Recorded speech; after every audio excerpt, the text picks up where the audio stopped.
briefly if we could.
everyone. I'm not sure if you guys can hear me. Let me know. It's Rosie. I just wanted to tell you guys that we went straight into a sidebar, so I'm not sure what's going on. And I'm not sure how today is going to work because I know that they have an outing. So we're just waiting to see how this actually goes. So thank you so much for your patience. Sorry about the sidebar. We have no control over that. And good morning, everyone. Let me know if you can hear me and if this sounds okay. Thank you for joining.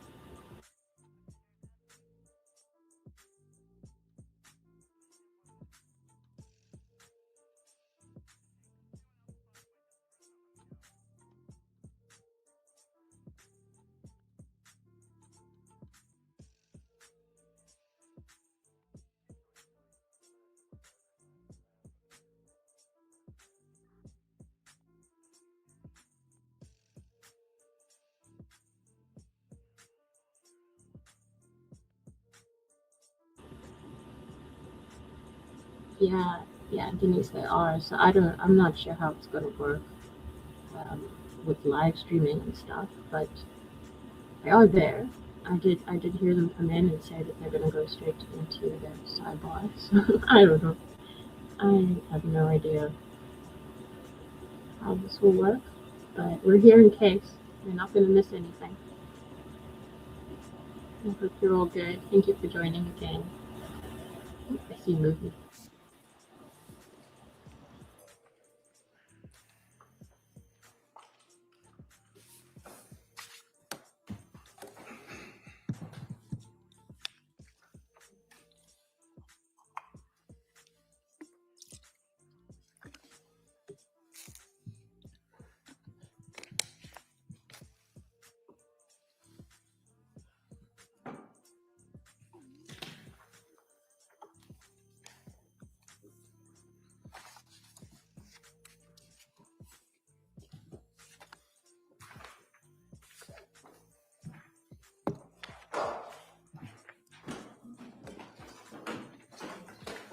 All right, jurisdiction.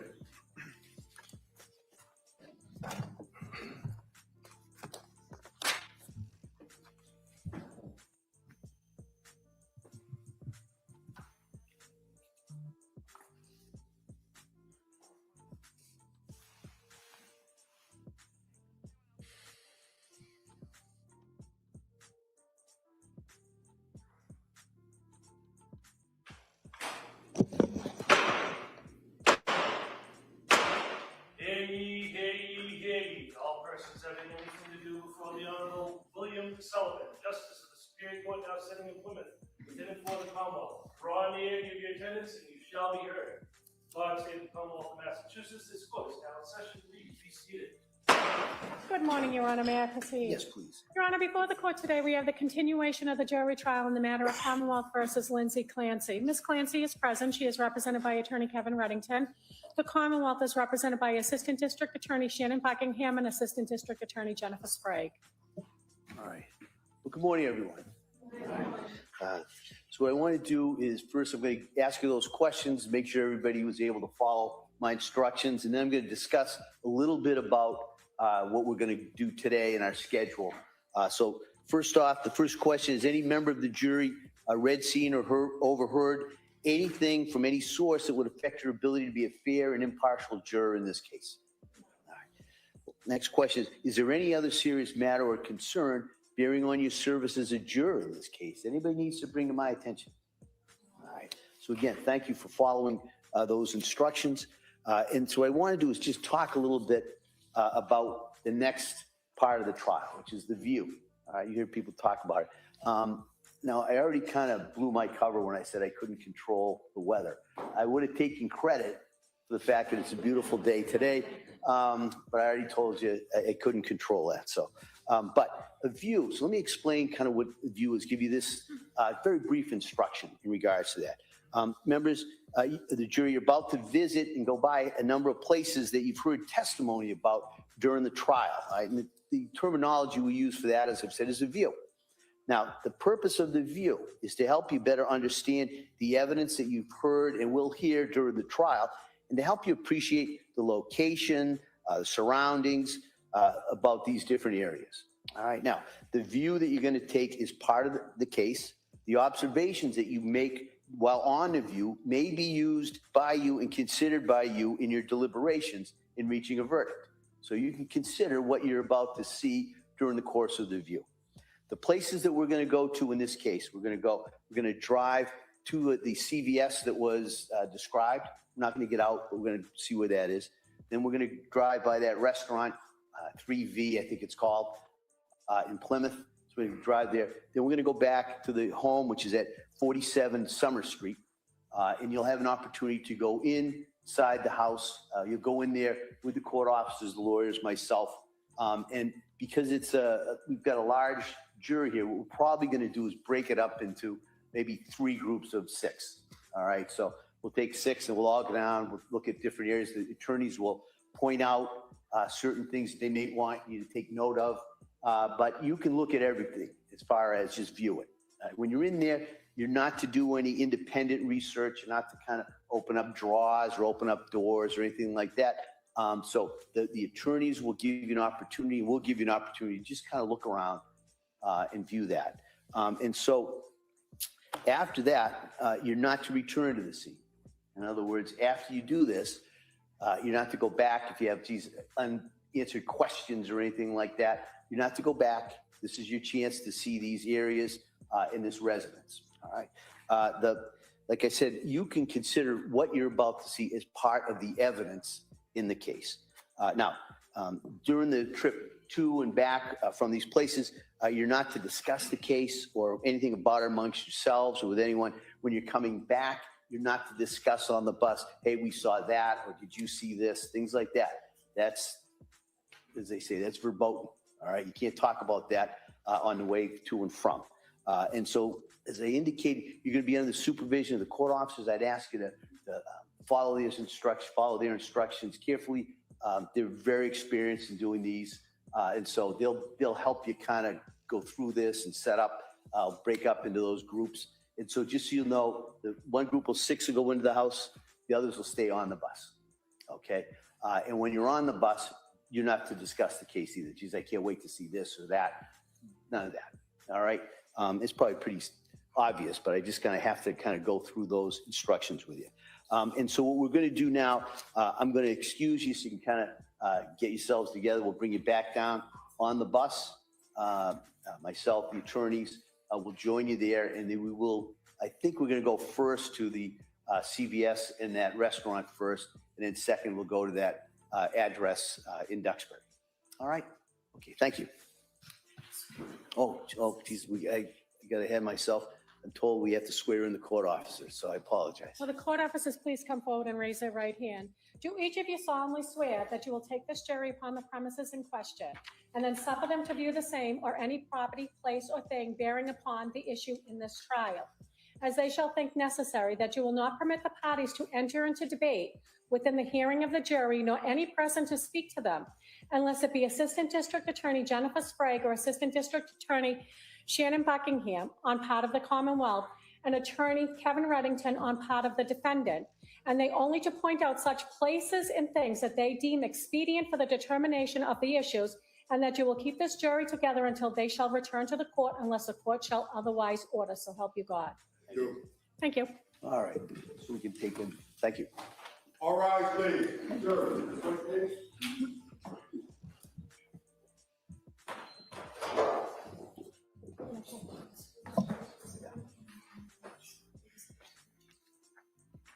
I'll go in first.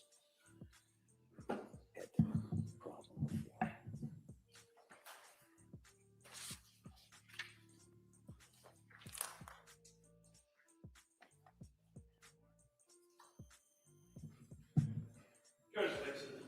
Right. Council, anything we need to address before the view? All right, Council, so we'll be in recess at this time to resume. As soon as we come back from the view, we'll resume the trial. Okay, thank you. What? All rise. Court's in recess, please exit the courtroom.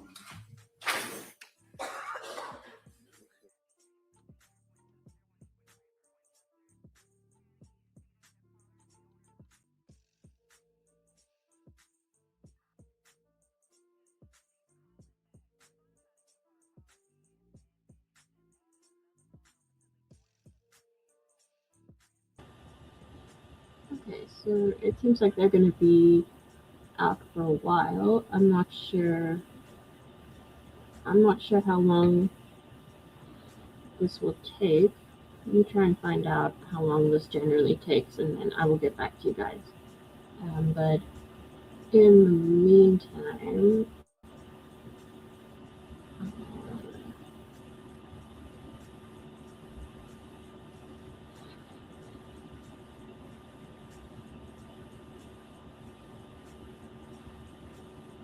sorry, give me 1 second.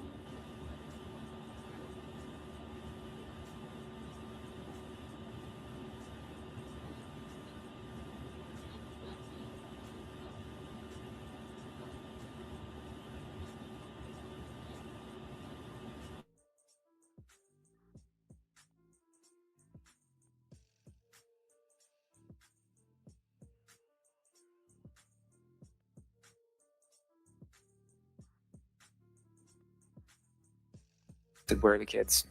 And what was her response? She said they're in the basement. I saw Cora. And how did she look? She had a band around her neck. Patrick Clancy had a wife and 3 young children, but on January 24th, 2023, that ended when his wife, Lindsay, strangled their 3 children to death with exercise bands. Prosecutors say it was a carefully planned mass murder followed by a fake suicide attempt. Lindsay admits to killing her children, but claims it was mental illness and the voice she heard that is to blame. And she believes she's not criminally responsible. She was going on Zoloft and that she had already been to Tufts, or was it Tufts that she got the script from? Correct. Okay. She told you that, right? Yeah. She didn't hide that from you, right? No. And Patrick Clancy agrees that his now ex-wife is not criminally responsible. And now the jury is listening to all the evidence of what happened inside that home on the day of the killings and what was happening in the days, weeks, and months before, as they have to decide whether or not Lindsay Clancy is a cold-blooded child murderer. Who is to blame for the killing of these 3 young innocent children? Is it Lindsay Clancy? Is it the treating doctors, the nurses? Is it the medications that she was given?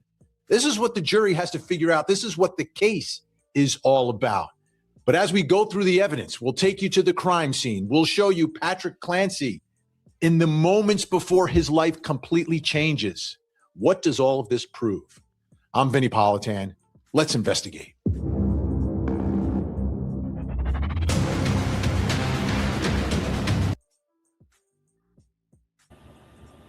Hey everyone. Okay, so I'm gonna leave Vinny on while I also go and investigate how long I think this outing is gonna be, and then we will see how we're gonna proceed from there. But thank you so much for joining and being here. It's a little bit of a different day in terms of the proceedings because they're going out on their bus, but I also don't want you guys to miss anything from when they get back. So what we might do is just, go through some of the background stuff while we wait to see how long they're going to be. They did say that they will be ending the day the usual time, so that's between 3 and 4 p.m. local time. That is quite a while to wait, but I don't think they're going to be out for all of that. So please just bear with me while I get back to you on all of that. But in the meantime, you get to enjoy more of Vinny. So, one moment.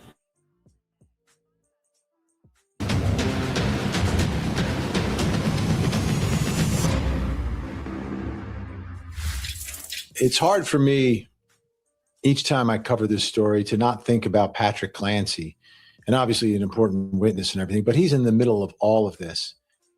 And the emotional toll that all of this has taken on him and his life, because he's a survivor. Like, the children are gone.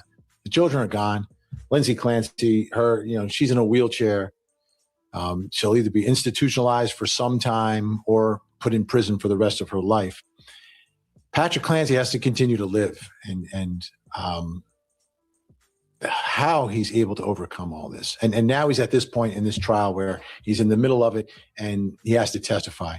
And his testimony is so important for both sides here. For prosecutors, he's describing what happened that day. He's telling the jury what he saw, what he did, why he did it, what he observed. laying out firsthand account by the person most impacted by what Lindsay Clancy did, other than the 3 children, obviously. Now, his kids are gone. They're dead. Brutal, brutal killings. And now he's got to describe it and tell the jury about it. But prosecutors need that evidence. They need that testimony to prove their case against Lindsay. Meanwhile, for Lindsay Clancy, he's an important witness because he's the one who described her illness.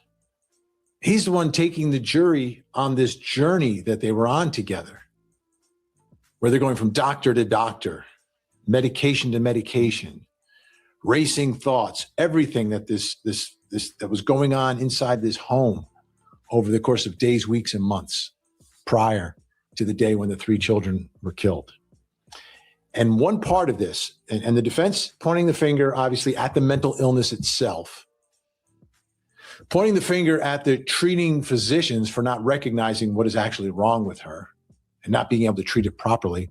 But they're also pointing at a mountain of meds. And for Patrick Clancy, he knows firsthand what is in his home. And I want to show you a piece of his cross-examination because I think it's that important. And it's a dramatic moment in the courtroom where Kevin Reddington, his attorney, brings a drawer from the nightstand next to the witness stand and then goes through the contents of it with Patrick Clancy. Let's take a look at that moment from inside the courtroom. Now, when I met with you in the house, long after the state police had gone and finished their search, you recall that we went up to the bedroom and I removed this from the nightstand right next to the bed. Yeah. Can you tell us what that is? What is this? Is it a drawer, obviously? That's the drawer that goes into the nightstand. And inside the drawer, sir, do you recall that there were a number of items that, let's see, Trazodone, Lindsay Clancy, prescribed on January 5, 23. Creatinine, January. Creatinine, 100 milligrams, prescribed for Lindsay Clancy, December 21st. Lorazepam, they're all empty too, right? Yeah. Because these are what she shot down with that lemonade or water or whatever was in the cup that she ground up these pills, right? Lamotrigine, prescribed to Lindsay Clancy, December 16th, 22. Mirtazapine, prescribed to Lindsay Clancy, January 23. Those are in this drawer, and they were all empty, right? Right. You observed that, right? There's something else that was in the drawer. Do you recognize that? Yeah. What is it? It's her Apple Watch. Her Apple Watch. This is the Apple Watch that apparently the police used to go up the stairs, downstairs, heart rate, things of that nature, right? Yeah. They never even seized it, did they? They left it in the drawer, right? Apparently. So, Okay, two big points. The sheer number of medications that she's on, and he's calling out the prescription dates, and they're all very close in time to when all this happened. They're also talking about it being empty and the ground up remnants that were found on the nightstand, connected to perhaps the attempt to take her own life. So you put these two together, this mountain of meds all of a sudden becomes powerful evidence for the defense about what was going on with Lindsay Clancy. I want to make sure you saw that moment. I mean, Kevin Reddington taking control of the courtroom, right? Very powerful voice and advocate. But as he's placing these meds up there, he's not just asking questions. He's basically testifying as well in front of this jury. All right. Something else I want to show you, and this is significant as well. Brian Josephine from the Duxbury Police Department, one of the first responding or the first responding officer to the scene, describing what he saw as he's responding to that 911 call. Now, we didn't get to hear the 911 call. The jury did. So they kind of understand part of his testimony, what he's describing. But for us and for you, it'll be the first time to really understand what was going on with Patrick Clancy in those moments as he's discovering his dead children in the home. Let's take a look. And do you recall what Patrick Clancy was doing when you first saw him? He was standing over Lindsay at that point. It appeared that he was trying to communicate with her. I observed him with a cell phone. It was kind of down by his side, so I don't know if they were talking or what, but it was probably a split second, and then he turned to my location, saw me because I was illuminating the yard with my flashlight, and then that's when me and him crossed paths. Okay. And so you said you saw him with the cell phone by his side. Was it in his hand by his side? Yes, I believe it was in his left hand. Okay. And you say you crossed paths with him. Approximately where did you cross paths with him? It was probably right by the bulkhead, I would say. And so in the photograph to the right of the deck is the bulkhead, is that correct? That is correct. And where was he headed? He was heading, I believe, up towards the deck. Yeah, obviously I didn't know it at that time, but he was just walking past me pretty fast in an abrupt manner. So. And did he say anything to you as he passed? No, he did not. And after you crossed paths with Patrick, where did you go? I went to the female party. And did you speak to her? I attempted to. And what did you say? I just was trying to get basic information, where she was hurt, where she needed attention, anything I could do to kind of help her until fire arrived. And did she respond to your questions? She mumbled, and it wasn't a definitive answer. Did you observe any injuries? Yes, she was laying on the ground.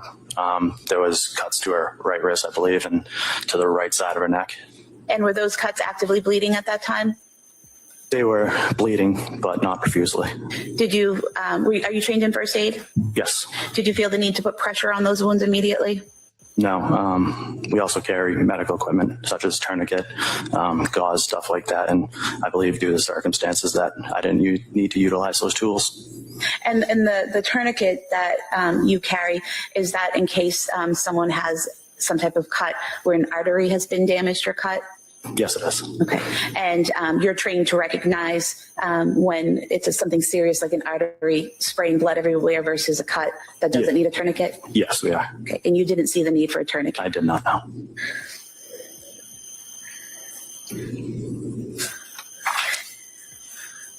And based on your training in first aid and as a police officer, as a first responder, did those wounds appear life-threatening? No, they did not. Did other emergency personnel? Hey everyone, thanks so much for joining. So I decided that I am gonna continue this video from Vinny, and then afterwards I'm gonna end the stream, but I will keep an eye and be able to start straight away as soon as they're back from their outing. It's just, it looks like it's probably gonna be quite a long day out. They've got a few places to go to, and they're only getting out of the bus in some places 6 jurors at a time. So I think it would probably be better if I just kept an eye and came back as soon as they are live again and their testimony resumes. I am going to finish out this video from Vinny though. It is very interesting. He's touching on a lot of what we saw yesterday.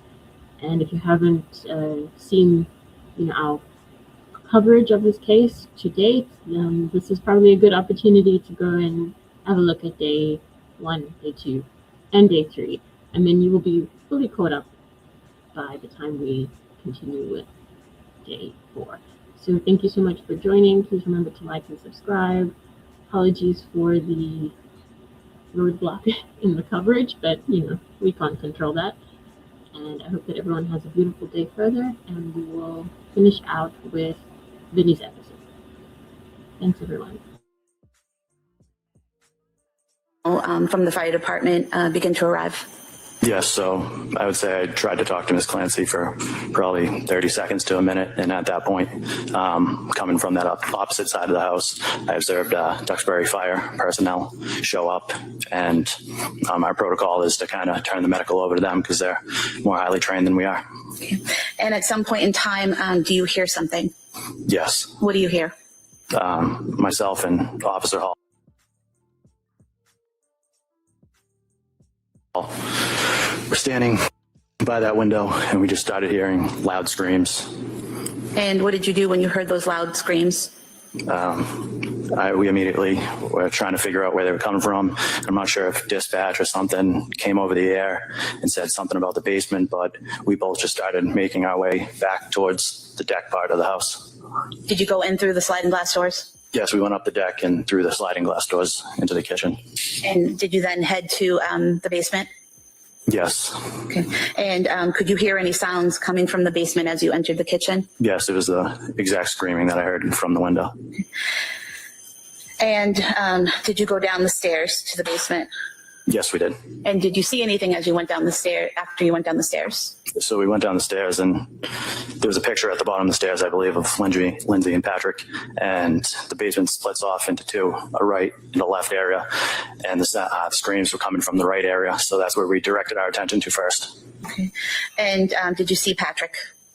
Yes. That right side opens up, and it's like 2 rooms, I believe. So we went into the first room, which was kind of dark, and there's some clutter and stuff around, and Patrick was in that back room at the time.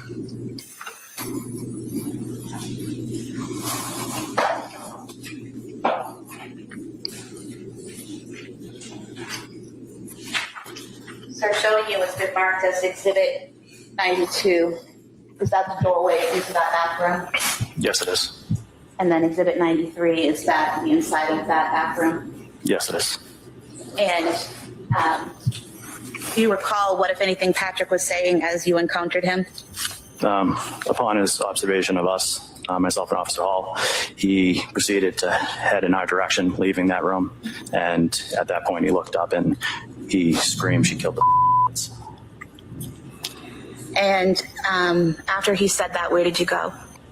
That's really crazy. I mean, that kind of just gives you an idea of Patrick's feelings in that moment. I mean,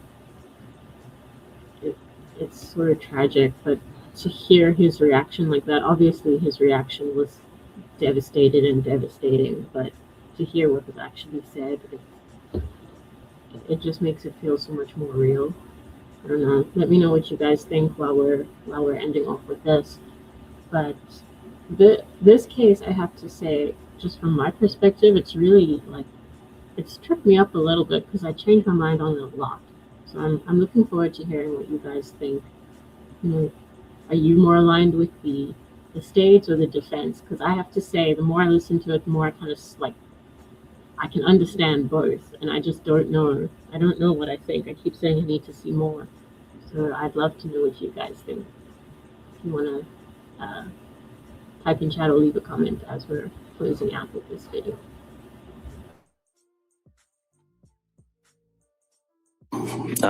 Once he cleared himself from the door frame, we were able to look inside the room where we observed what appeared to be a child laying motionless on the floor. And did you later learn his name was Dawson Clancy? Yes, I did.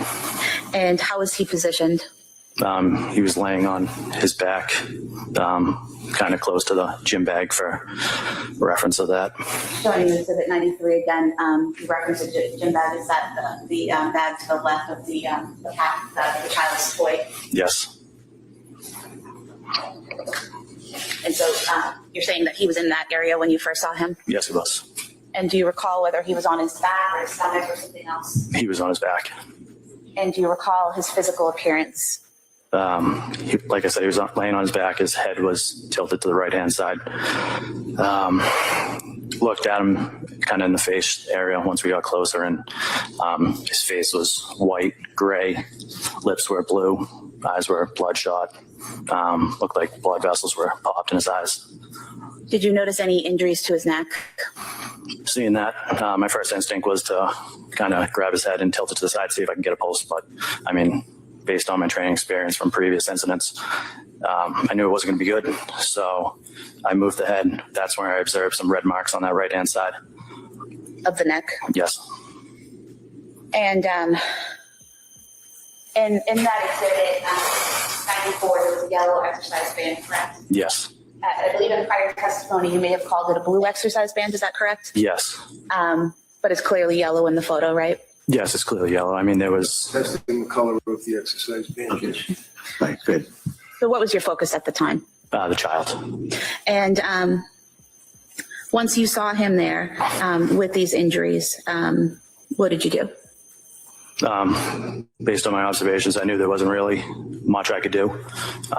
So I picked the child up, went chest to chest, and as I did that, it was kind of like a mucus or a foam that leaked out of his mouth onto me. I grabbed him, went back towards the way we came down into the basement, and I headed up to the stairs where Sergeant Homestead was coming down the stairs, and I started yelling to him to get out of the way.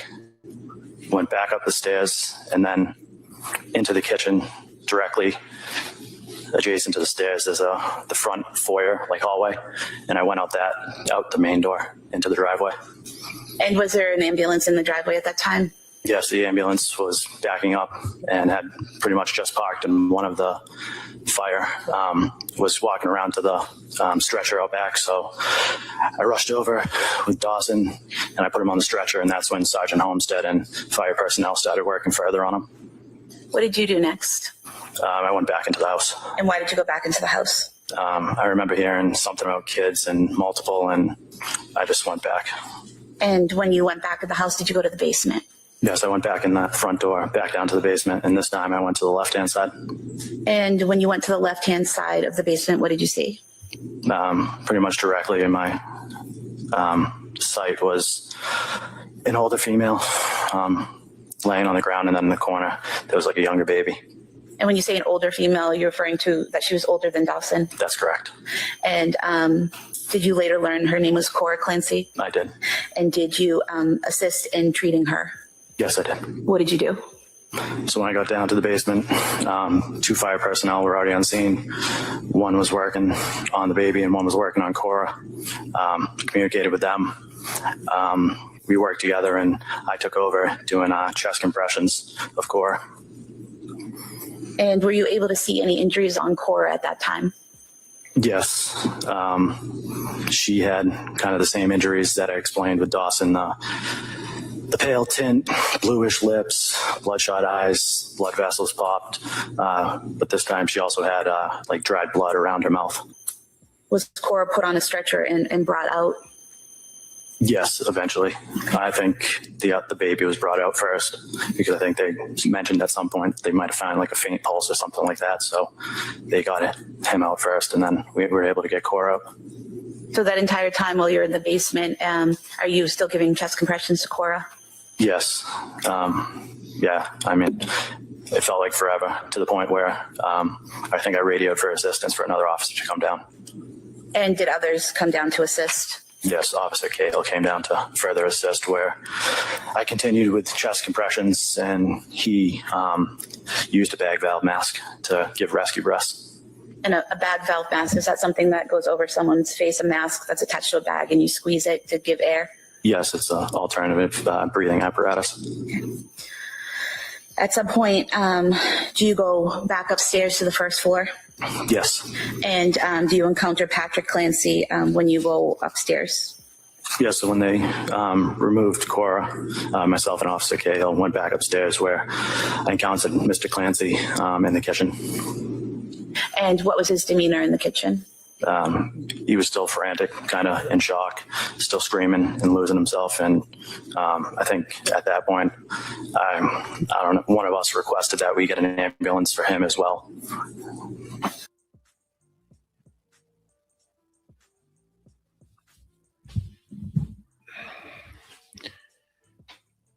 What happened to the 3 children, what the father went through, what the first responders saw.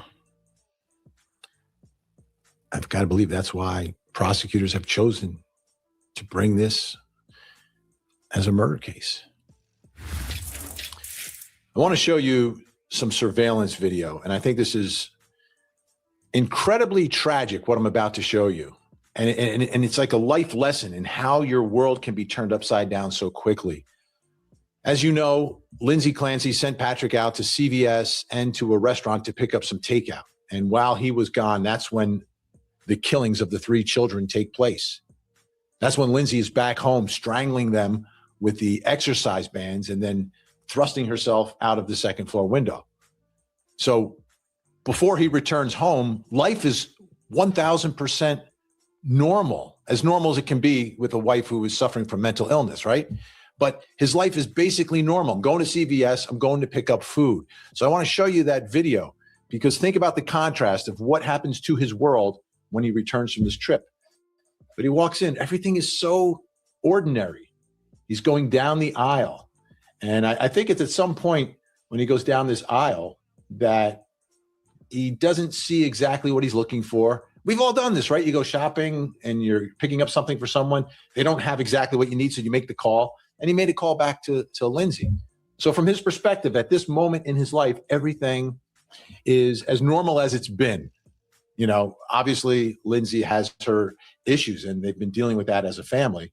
But compared to what his life is going to be when he returns home, incredibly different. Same thing. Let's take a look at the video from the 3V restaurant. He's going to pick up food. Walks in. It's a little chilly, right? Looking over here at the bags, looking for his bag of take. And there's a nice conversation with someone there. Yeah, that's the bag. That's the food. Even a little smile. And it's nice to see him smiling, but because in the courtroom, he's not smiling. And as soon as he returns home, like everything changes. To go from this normalcy, this ordinary trip to pick up food for his family, to coming home to that scene. It's tough to fathom. It's tough to understand, right? Here he is. He's paying for the food over at the checkout. She's going to get the bag. Like, this is completely ordinary. Just another day. Just another day. But it wasn't. It wasn't. Now, Patrick Clancy on the witness. I just want to reiterate for people who don't know, like, I get that he's saying that it's a very normal day and it's just another day for him, and it is. But just, you know, to like kind of supplement that information, I think that the prosecution is kind of alleging that it was unusual for Lindsay to send Patrick to this place to get takeout. I noticed in the questioning yesterday, she did get him to say that they didn't usually get their takeout from this place. And they had been to this place, but it was more of a dine-in thing with the family. And they'd been there like 2 or 3 times, if I'm remembering correctly. So it's kind of like they are preparing to say that, you know, she was distracting him, or she was sending him places so that she had time, and she timed all of that. So I do understand what Vinny's saying here, like it's just a normal day, but from the side of the prosecution, they are gonna note that there's some things that are kind of unusual. But from the the perspective of Patrick Clancy, yes, it was a normal day. Like, he couldn't possibly have even began to imagine what he was going to go home to, unfortunately. Thanks for joining, everyone. And then just for those of you who are coming in a little bit later and don't know, the jury and the prosecution and the defense, everybody is on an outing right now. So I'm going to end off with this video from Vinny and then resume as soon as testimony resumes. So we get to enjoy a little bit of this recap before, hopefully this afternoon, we'll be seeing them again. Thanks, everyone. Stan, when he returned, he was technically being cross-examined by the defense, but the defense had an ability to take the cross-examination beyond the direct examination because Patrick Clancy is also a witness for the defense, and they wanted to get him in and out of the courtroom in one trip rather than bring him back 3 weeks from now. So this cross-examination is extremely important for the defense. So let's take you inside the courtroom as the defense, again, focusing on the days, weeks, and months leading up to what happened inside that home on January 24th, 2023. Let's take a look. Do you recall that the difficulties or the trouble, so to speak, began towards the end of September into October of 22? Yeah, it was pretty gradual. Okay. But do you remember when the DA asked you yesterday whether or not you used your computer to Google suicide in, I think it was August of 22. Do you remember her asking you that question? Yes. And do you remember your response? No, honestly. You didn't Google that, did you? I don't think I did, no. No. But I'm going to show you, sir, a web history of your computer. Have in mind that the question was asked of you as to whether or not in August of 22, you Googled suicide. You responded no, right? Correct. The inference being, I guess, that back in August of 22, she would have Googled it, apparently, right? Sure. You know a guy named Tim Hall? I think you mean Tom Hall? Yeah, Tom Hall, I apologize. Who's Tom Hall? He's a musical artist, He's a what artist? like a country artist. Country. Is he like a guitar playing guy or singer? Yeah, was. When you say was, what happened to him? He committed suicide. And I'm going to show you, sir, your Surface Pro records back in August of 22. Do you recall Googling the name Tom Hall so you could access one of his new albums or new records? I do remember briefly listening to Tom Hall's music. Now, you've never seen, you haven't seen this document before, correct? Correct. All right, and this would be, I'm sure you're probably familiar with it. When we get a phone dump, computer, records dump, you get a printout of all the sites that somebody would go on, Google, Wikipedia, things like that. Right. If you can look to the right, Yep. down a little bit, you see, I think it says Tom Hall. Yeah. What does it say on Tom Hall? It says his Wikipedia page. Yep. You see here?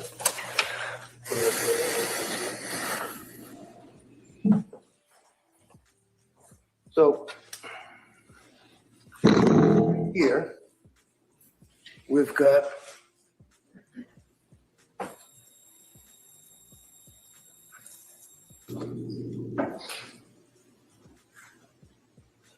so that shows you when somebody Googles and then it goes to Wikipedia. And you see where up above it says suicide methods? Yeah. I didn't Google suicide methods now. But in fact, sir, when you Google Tom Hall, it took you to the Wikipedia page and it said that he died, right? He did, yeah. And then you clicked on the Wikipedia page and it went into a hyperlink. You know what a hyperlink is? I imagine you Yeah. do. Hyperlink. Yeah. What is a hyperlink, just so I know? So like in Wikipedia, it would be a word that's highlighted in blue and it goes to a website. Okay. So if I suggest to you, sir, that as you move down on your searches that afternoon, that you were looking at Tom Hall, that it brought you to ways to commit suicide, Tom Hall, Google search again, Tom Hall, all on that date at the same time. And you were just looking to see about the guy because he killed himself, right? Yeah, I think so. Yeah. Counsel had asked you Hold there for one about second. whether or not. Just want to talk about this briefly. So don't forget the differing approaches to what happened to Lindsay Clancy and how she ended up in a wheelchair. Prosecutors say she faked a suicide attempt. And the defense says she tried to take her life and now she's in a wheelchair. So if you go back to August and you're researching suicide, prosecutors could say, well, she's looking at manners of suicide. She's trying to figure out how to fake this thing. Maybe. Is that what they're going to argue at the end? Maybe. But here you see the defense trying to clarify that it was actually Patrick who ended up going on the link related to suicide back in August. Let's go.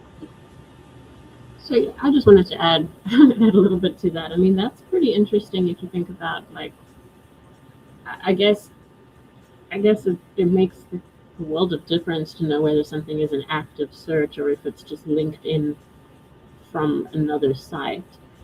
Another thing I wanted to mention was that in the earlier coverage, when CJ was covering this on day one, he was saying that the defense was mentioning a fake attempt at ending her own life, but it was confusing because the state hadn't actually said that. But as we went through some of the coverage yesterday, you could hear the start of them alluding that when they were asking the first responders, did her wounds look like they needed attention? Did you feel like you needed to apply pressure? And they were, mostly, I think, completely, responding with no. they didn't need to intervene. So I think that is what the defense was picking up on, and they're heading towards that kind of accusation that maybe it wasn't a serious attempt.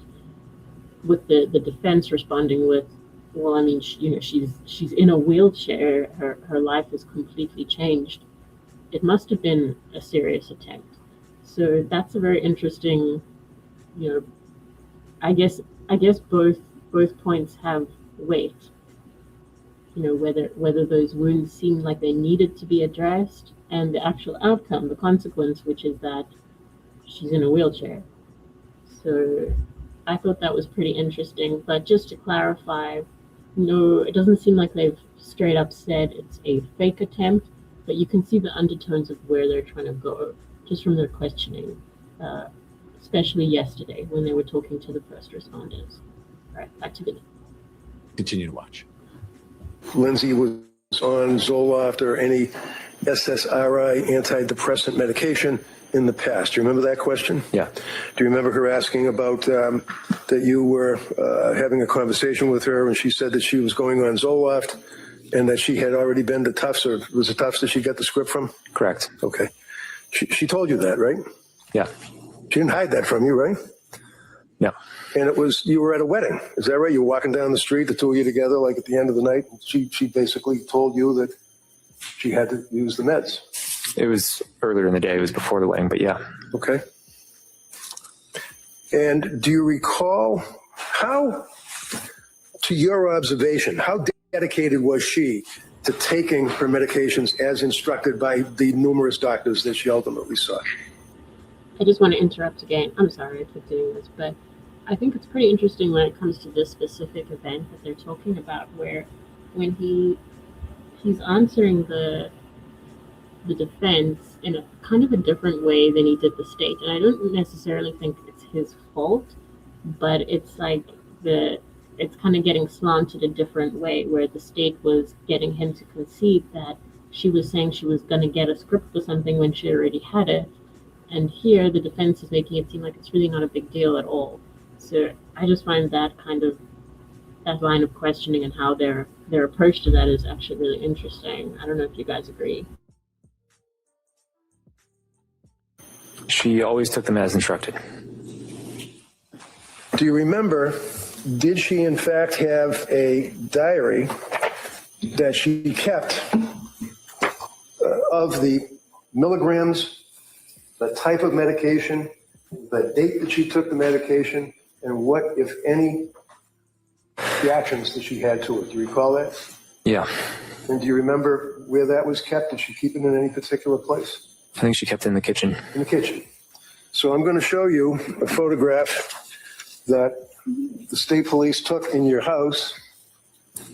Would you agree, sir, that this book is, in fact, the same book, the same coloring that was in the bunch of books in your kitchen?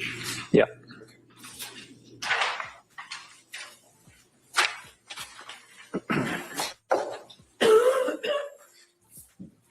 And on this book, you see what the caption of the book is. Yeah, it says, "Good moms have scary thoughts."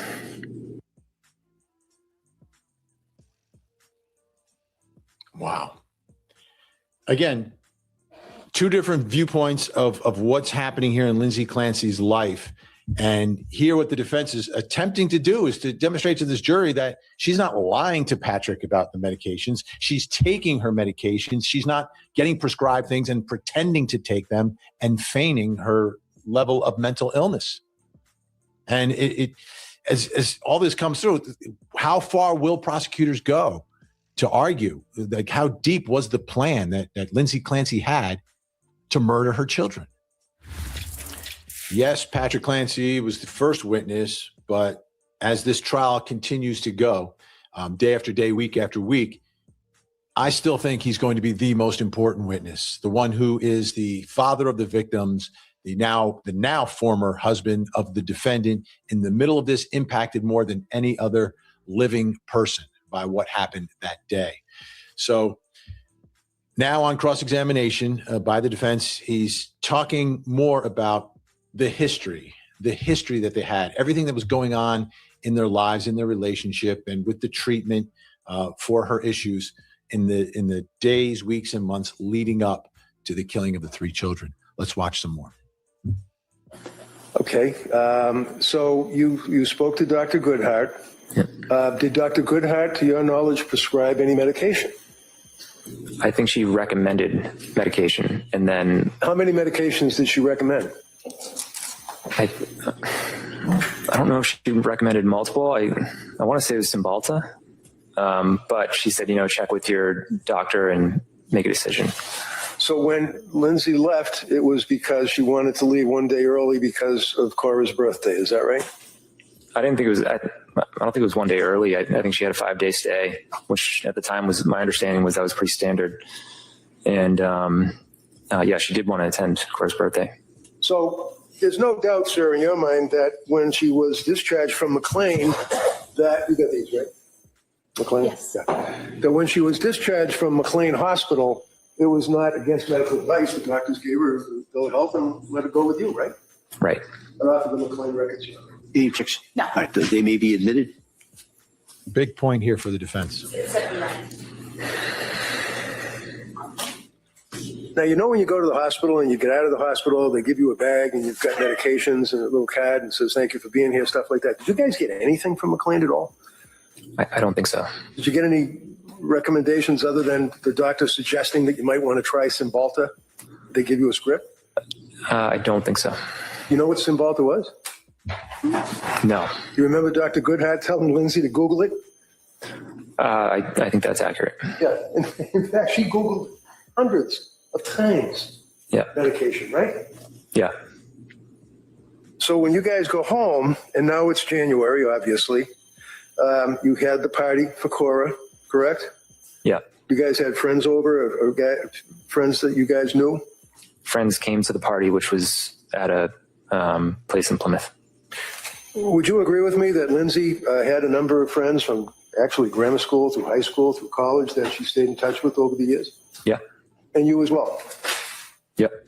And they're good friends. Like you still would see them and you guys would do dinner and things of that nature, right? Yeah. Actually, one of your friends, I think it was one of your friends, it might have been one of her friends, actually named her in January or around that time frame to be godmother or take care of their child if anything bad happened to them and they were dead, right? Remember that? My brain has been foggy for the last couple of years, but I understand. Yeah. Okay. In January, as time went by, do you recall that she would actually continue to take notes of her medications that she was taking, right? That sounds like something Lindsay would do. Kept a diary or a little log, right? Yep. I'm approaching you, sir, with this and asking if you can identify this. Anyway. Yes. And when you say yes, and I'll put it on the little screen, what is it?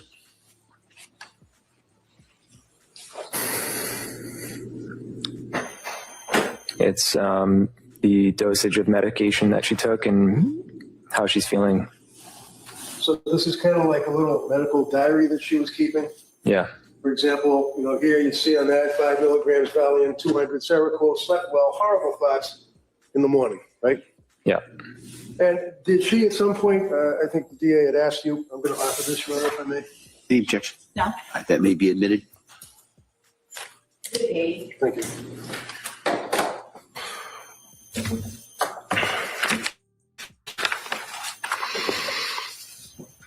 There was an occasion where she told you in the presence of her mother that she was having horrible thoughts, right? Right. And you told us about that yesterday. And it was quite an emotional thing for her to do that, right? Right. After that time frame, you continued on. You were working in the basement, right? Yeah. I shouldn't say basement. It was a finished place, right? Finished basement, yeah. And that was where you worked on a regular basis. Is that right? Yeah. Would that be a 40-hour week or longer? It varied, but yeah, roughly 40 hours. And I know it was maybe COVID, tail end of COVID, but one of the other reasons that you did that was so you could be home and help out. Is that right? Yeah, I work from home since 2018. Okay. But yeah, I built an office down there. So you were always there? Yeah. Not always, but you were down there when you would work? When I wasn't traveling, yeah, I was there. Okay. So when would you travel? Tell us about that. I really didn't travel actually much during COVID, just towards the end and once in November. November of what year? 2022. November of 2022. But before that, I traveled extensively. But let's look at November of 2022. November of 2022 is a month before she was telling you and her mother that she was having thoughts about hurting the children, right? Right. It's November of 2022, and you traveled. Where did you travel to? New York. And how long were you there, sir? 2 nights. And who took care of the kids? Lindsay. Sorry? Lindsay took care of the kids. Lindsay.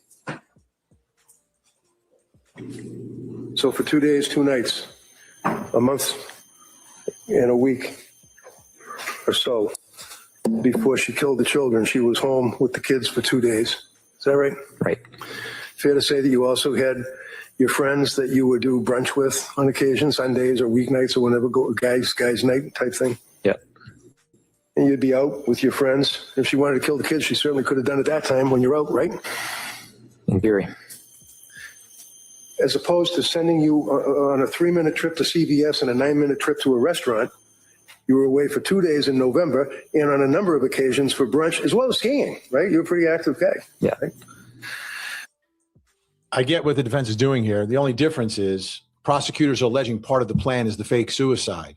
So if he's away for 2 days, you can't fake your suicide and be rescued by your husband, right? So that's how I think prosecutors will respond to that.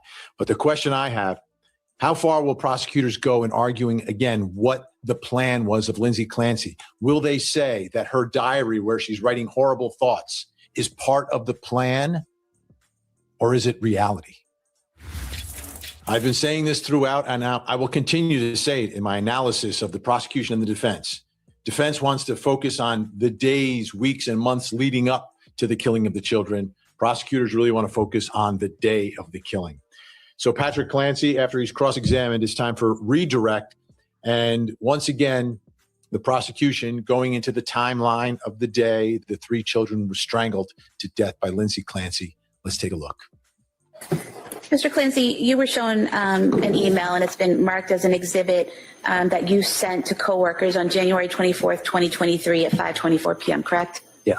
And you were asked about it coming from the Surface Pro, but your testimony was that it could have come from your iPhone, correct? Correct. And in fact, you watched footage earlier of yourself going into the CVS in Kingston at 5:32 p.m., correct? Correct. And you had your phone with you, correct, because you used it? And we also saw you on the 3V footage using your phone as well, correct? Right. So you were clearly out of the house at 5:24 p.m., correct? Sorry, what time did you say I was at CVS? So you walked in at 5:32 p.m., correct? Correct. And you left the house. As you were leaving the house, Lindsay sent you the text about PDLX, correct? I don't know if I had left the house yet, but yeah. But that was sent at 5:15 p.m., correct? Right. And how far away is the Kingston CVS? 3 minutes. Okay. And so you leave the house, you get into your car, and you drive to CVS, correct? Correct. And so that should have taken 3 minutes, correct? Yep. So after the text that was sent at 5:15 p.m., that would have been sometime around 5:18 or 5:20 p.m. that you should have arrived at CVS, correct? Right. But you don't go in until 5:32 p.m., correct? I don't know. I don't know what time I pulled in the parking lot. I'm asking what time you pulled into the parking lot, but is it fair to say that the video that you were shown earlier shows you entering the store at 5:32 p.m.? Yes. So from the time you should have been at the parking lot of CVS around 5:20 p.m. until 5:32 p.m., could you have been in your car sending this email on your iPhone? Yeah, I just don't know if I pulled into the parking lot at 5:20. But sometime after the text was sent from Lindsay about PDLX, but before 5:32 p.m., you were in your car. Correct. Okay. Yes. Now, you were asked about my questions to you about going to Boston, and my questions to you were about December 3rd, not December 2nd, correct? Correct. Because your anniversary is December 3rd, not December 2nd, correct? Right. So Dawson was taken to the doctors on December 2nd, correct? Correct. And on December 3rd, did you have plans? Not that they were followed through, but did you have plans to go to Boston that day? Yeah, so I can provide some clarification on that. Sure. So yeah, on Monday I was a little bit confused by it because we were home. But yeah, I think there was a plan prior to that, like an anniversary plan to go to Boston, but it was canceled. Okay. And the picture you showed was from September. So the plans that you had to go to Boston, showing you here.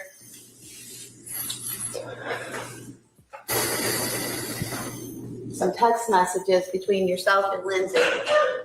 And here, there's one here that says, the spa, the Omni is booked, but you're on the wait list. As a backup, I have you booked for massage at the nearby IHG for 90 minutes at 1:45. Is that correct?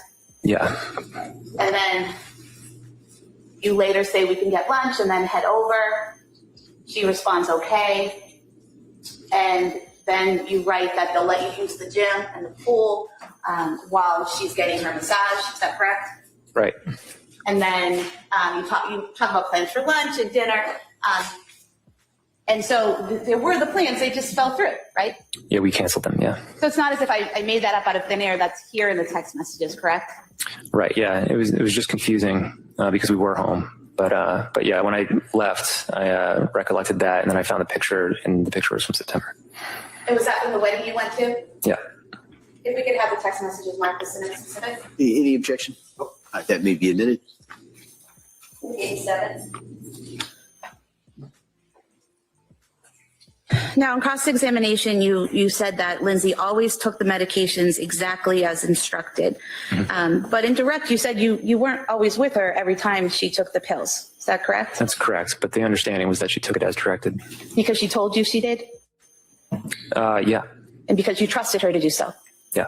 Okay. But you can't sit here and say definitively that she took every pill exactly as instructed every single time because you didn't watch her every time, correct? I was not standing next to her every time she took pills. I feel really bad for him in that sense, the way the state is kind of showing that up. But I mean, it's true, right? It's not like I think the confusion really is that he had the impression that she always took everything as directed, and I'm sure that was also supported in his mind by her being a nurse, right? He was like, well, she knows what to do, and she's also definitely got that kind of personality where you think that she'll do everything right and as directed, and she's got journals and plans and schedules and lists, and she's that kind of person. So she just seems like somebody who would definitely take her medication as directed. So I really do get where he's coming from in that sense, but then it's so true. Like, how do you know something that you didn't see?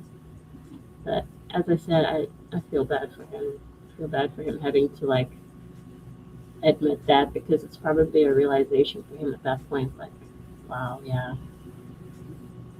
I thought I knew, but You can see the way prosecutors are couching and going to deal with a lot of Patrick Clancy's testimony that does not help them. It's that he's getting his information from her, and she's the one manipulating everything.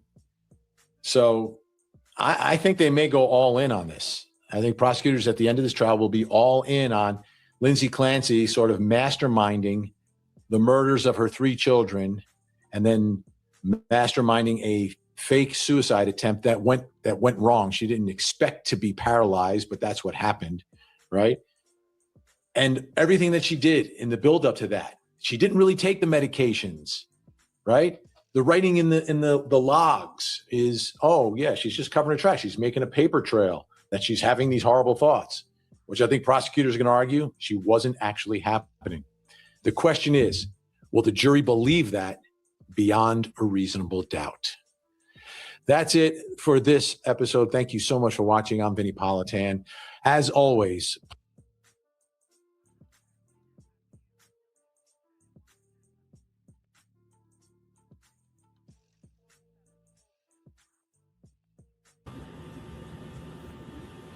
so yeah, that was pretty interesting. I do enjoy hearing Vinny's take on on all of that.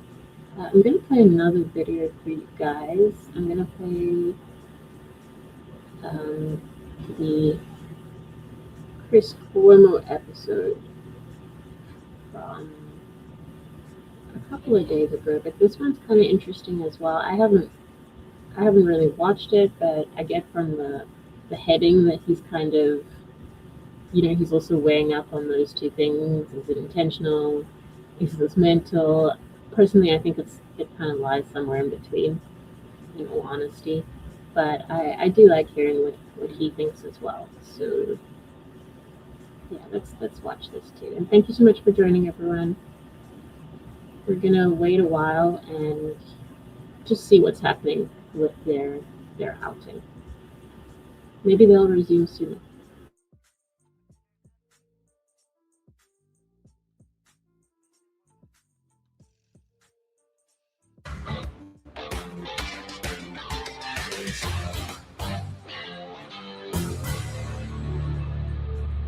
Lindsay Clancy is going to jail. That's what the prosecutor says. Can they prove it? Maybe, and I'll tell you why. I'm Chris Cuomo. Welcome to Cuomo Crime Time. I got to tell you, I'm going to do this episode a little differently. I'm going to do an interview with a doctor and a lawyer who both have experience in these areas, clinically, obviously, and in the jurisprudence in terms of how they got dealt with. And I believe it really goes to the heart of whether or not we got a legal system or a justice system. Is this about just doing what the law says and fitting it into a box, or is this about really fairness? Because to me, this case is nonsense in a court of law, okay? To me, it doesn't make any sense that we would waste the time and the money to put someone on trial who clearly was not in their right mind. Okay, I'm kind of interested. I'm looking forward to this because I haven't heard anybody like this strongly on that stance. I haven't heard any commentary, and I know he is a lawyer. I think it'll be good to hear another side of this. I'm kind of thinking along those lines too. As it goes on, I am starting to think a little more and more like, wow, okay, she really was going through something, even if I don't fully understand what it was. But that's not enough.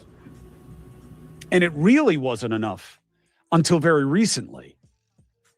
The test had been so antiquated, so primitive. If you knew the nature and consequence of your actions, which means what? If you know that taking this and bashing it into my head is going to hurt me, maybe kill me, then you're responsible. But what if you were doing it because you thought I was a demon? Wow, okay. What if you were doing it because there was something in your head calling itself Jesus, telling you that you had to do it? Well, now what? The law was like, what do you want me to say? Anybody could say that. Now, you talk about it as a function of drug addiction. Forget it. They really didn't want to hear it. Wait a minute. You took these things, you took this drug, this booze, this pill, this whatever, and now you want to be excused from the behavior that came with it? No way. Now, those two paths have diverged. It is still tough with the argument of diminished capacity and what does it mean that you were drunk? What does it mean that you were high? Still a tricky avenue, very unforgiving. And I understand that a little bit better, morally as well as legally. And then you have this other path, which is, but they were really sick. And that sickness crossed the line from neurosis to psychosis, which you'll learn about today. And this person clearly was not connected to reality. And the law has slowly started to evolve. Or has it? Now, Massachusetts, as you're going to learn, is the right place for this for a number of reasons in terms of testing our evolution, because they're bringing this case in a place where I would have argued they shouldn't have brought it. And you'll see why. And we do it in the context of what it reminds us of. Andrea Yates. Ooh, I covered that. It was scary. Right around 9/11, 2001. Texas ceremonially drowned kids, other kids watching the other kids get drowned. Horrible. 5 kids found guilty. Capital murder, but they didn't ask for the death penalty. Then retried because the expert in the case, well, I'll tell you all about it. You'll learn. But it sets up this central proposition that I'm going to start with in terms of the medicine and the law, and then we're going to talk to Rusty Yates. You're going to hear what it's like to experience this, what it's like to try to survive it, to move past it. Is that ever possible? And how did he testify on her behalf? And what happened with their relationship and where is it today? All of these things, his advice for Patrick, the father of Lindsay Clancy's 3 kids, Cora, Dawson, and Callan. Why does this go to trial? What is the difference between legal responsibility and moral culpability, and where does illness bridge those two? It is a really fascinating test of our law and our culture and what we mean by justice. Sarah Azari and Dr. Berndorf, thank you very much. I need your help on this one. I do not understand this, and I'll tell you why. I understand what's happening here in terms of the prosecution not believing that this is really about illness and that she knew and she planned and she got the husband out of the house. But here's why I really think that this is such a huge waste of public effort and money. So I covered one of the first stories in this category many, many years ago. One of the first of her kind. Was a doctor, psychiatrist, Harvard, one of the first classes of women in psychiatry at Harvard. She goes on, she becomes a big deal in New Jersey, running shit, gets depression, not postpartum, but develops a case of depression. Pretty bad. Doesn't want anybody to know because she's afraid of the stigma and that they will remove her from her exalted position, and she was already dealing with all kinds of ceilings. So she plays with the medication, being a psychiatrist herself, and winds up spiraling, having a completely psychotic break where she suffocates both of her elderly parents, whom she was taking care of, puts them in a semicircle and sleeps in the middle of them for days. Eventually, she kind of gets a moment of clarity, calls 911. They come, they take her away, and the prosecutor's going to make the case. And luckily, someone in his family had profound mental illness. And he wound up developing a different understanding, going to the judge with the defense. And this was like a landmark case in New Jersey, saying, I'm not going to prosecute this case. She's got to go to a hospital and she's got to get treated. She doesn't know what she was doing. She thought she was doing some ceremonial transmission of their spirits to the world of where they needed to be. It was complete craziness. So they didn't prosecute the case. She went to a mental hospital. They wound up getting her chemistry right. And she completely changed and spent many, many years in this hospital beyond where I think it was necessary because of this instinct to punish. We want to punish. Even if you're sick, we want to punish. So even once she got her chemicals right, Sarah, and she started redesigning the protocols in the hospital to make it more effective, and she changed their outcomes, and she's planting gardens, and she's doing this, and she's talking to other people, and they want to get her certified, but she couldn't get out because they got to punish. They got to punish. You got to stay in that hospital, even though you're basically what we would call cured, right? Mm-hmm. Because that's who we are as a society. And it's always given me that. And I look through every case through that lens. So I look at Lindsay Clancy, and it's so obvious that even her husband, who has no business being rational about this situation, okay? I would never be able to hear a full sentence from you about the death of one of my kids as anything but the worst thing in the world. I don't want to hear it. I don't want to hear anything else. And yet, he is going to testify on her behalf. He says that this is not someone who meant to do it. So that is my context. I don't understand why we're here. So with that, we'll bounce back and forth with each other about the medical and the legal. But Sarah, just first blush, I know you get where I'm coming from, but what am I failing to see here? Well, number one, there are 3 children that have been killed, right? Yes. So not, one single public official is not going to be wanting to be the decision maker about whether or not to charge or not charge. Because remember, this is not about a lesser offense. This is about all or nothing. The defense is saying she should be acquitted based on a lack of legal criminal responsibility, which is the insanity test under a case called McCowell in Massachusetts. So it's not like we're looking at second degree versus first degree. It's all or nothing. And so there is no middle ground for the prosecution to go with. And one person doesn't want to make that decision. That's a decision for a jury and a public trial on the record, And also remember, Chris, we talk about this in a lot of cases on your show. Mental illness is not a defense, right? Mental illness, a lot of people have profound mental illness, and under these insanity tests are found to be able to appreciate the wrongfulness of their conduct and be able to comport their conduct to the law. So just being mentally ill does not cut it. So even if the prosecutor believes that, she did have a psychosis, she did have a break, and all of this with her husband and her support is all there, it's almost like they're forced to let the process unfold, and let the jury decide whether or not she was aware of what she was doing. How can you form intent when you hear voices telling you what to do and you ceremonially strangle your 3 children and then jump out the window trying to kill yourself, which is exactly what the voice was doing? How does that satisfy the mental component of criminal responsibility?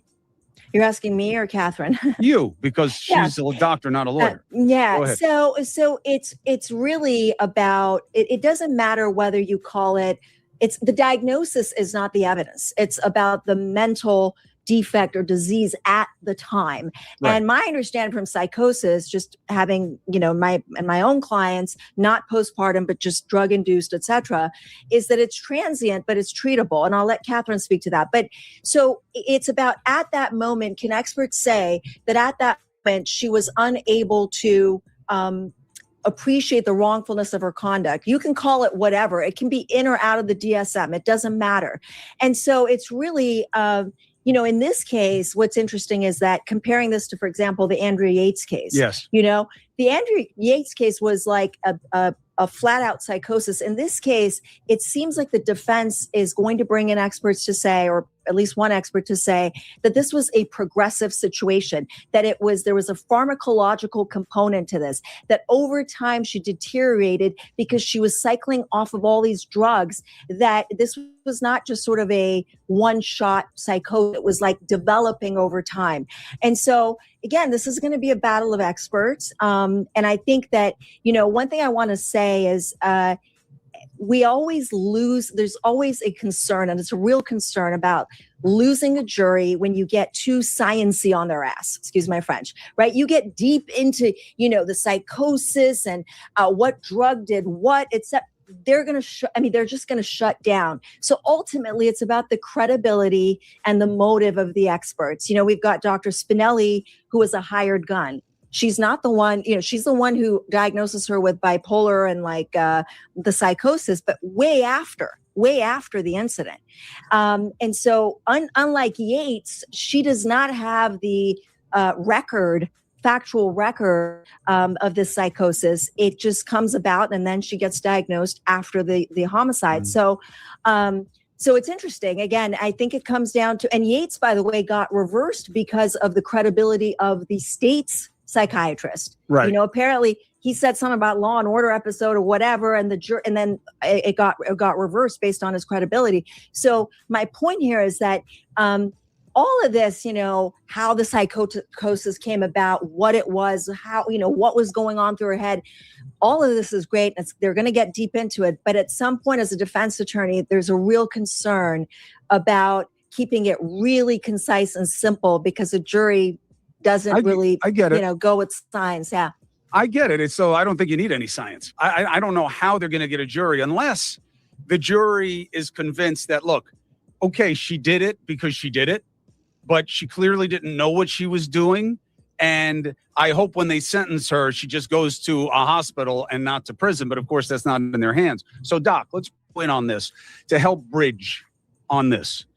Because the idea of, well, if you know that tying this around the baby's neck and holding it will kill them, then you're a murderer.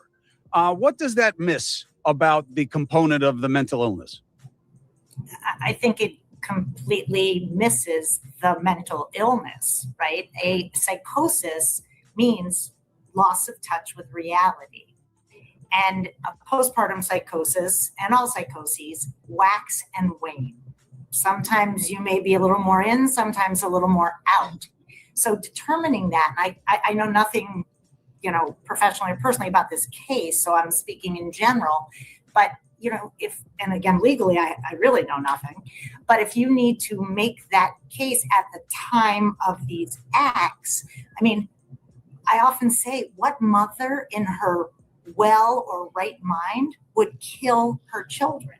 This is a woman who was ill, very, very ill. And we can debate, and they will debate all kinds of things around medications and illness and what she had and what she didn't. But she's not evil. And she's not the exception. She's not Casey Anthony, right? She's not, I want to party. I didn't want to be a mom. This kid's dragging me down. This is a committed mom who's also committed to her mental health, doing what she can do, trying. Right. And the pushback is, but Doc, she knew that tying the band around the neck kills the baby. She knew that. She knew jumping out the window should kill me. So, legally competent. Summer's here. If you want to actually feel confident, less bloated, more energized, not just look like it on the outside, but feel it, starts with your gut. I thought being bloated every day had just gotten like normal for me. It's not. Inflammation doesn't have to be there. Once I fixed my gut, everything changed. Digestion, skin, hair. The one thing that made the biggest difference, my opinion, cowboy colostrum. Why? It's just worked so well for so many for so long. If it's prepared the right way. Cowboy colostrum works because it is the best, most pure version of colostrum that you can get sustainably and in a way that is ethically treated. All right. So I saw, do I have hair in new places? No, but my hair is thick and I have maintained it. My inflammation is bovine cow. Try.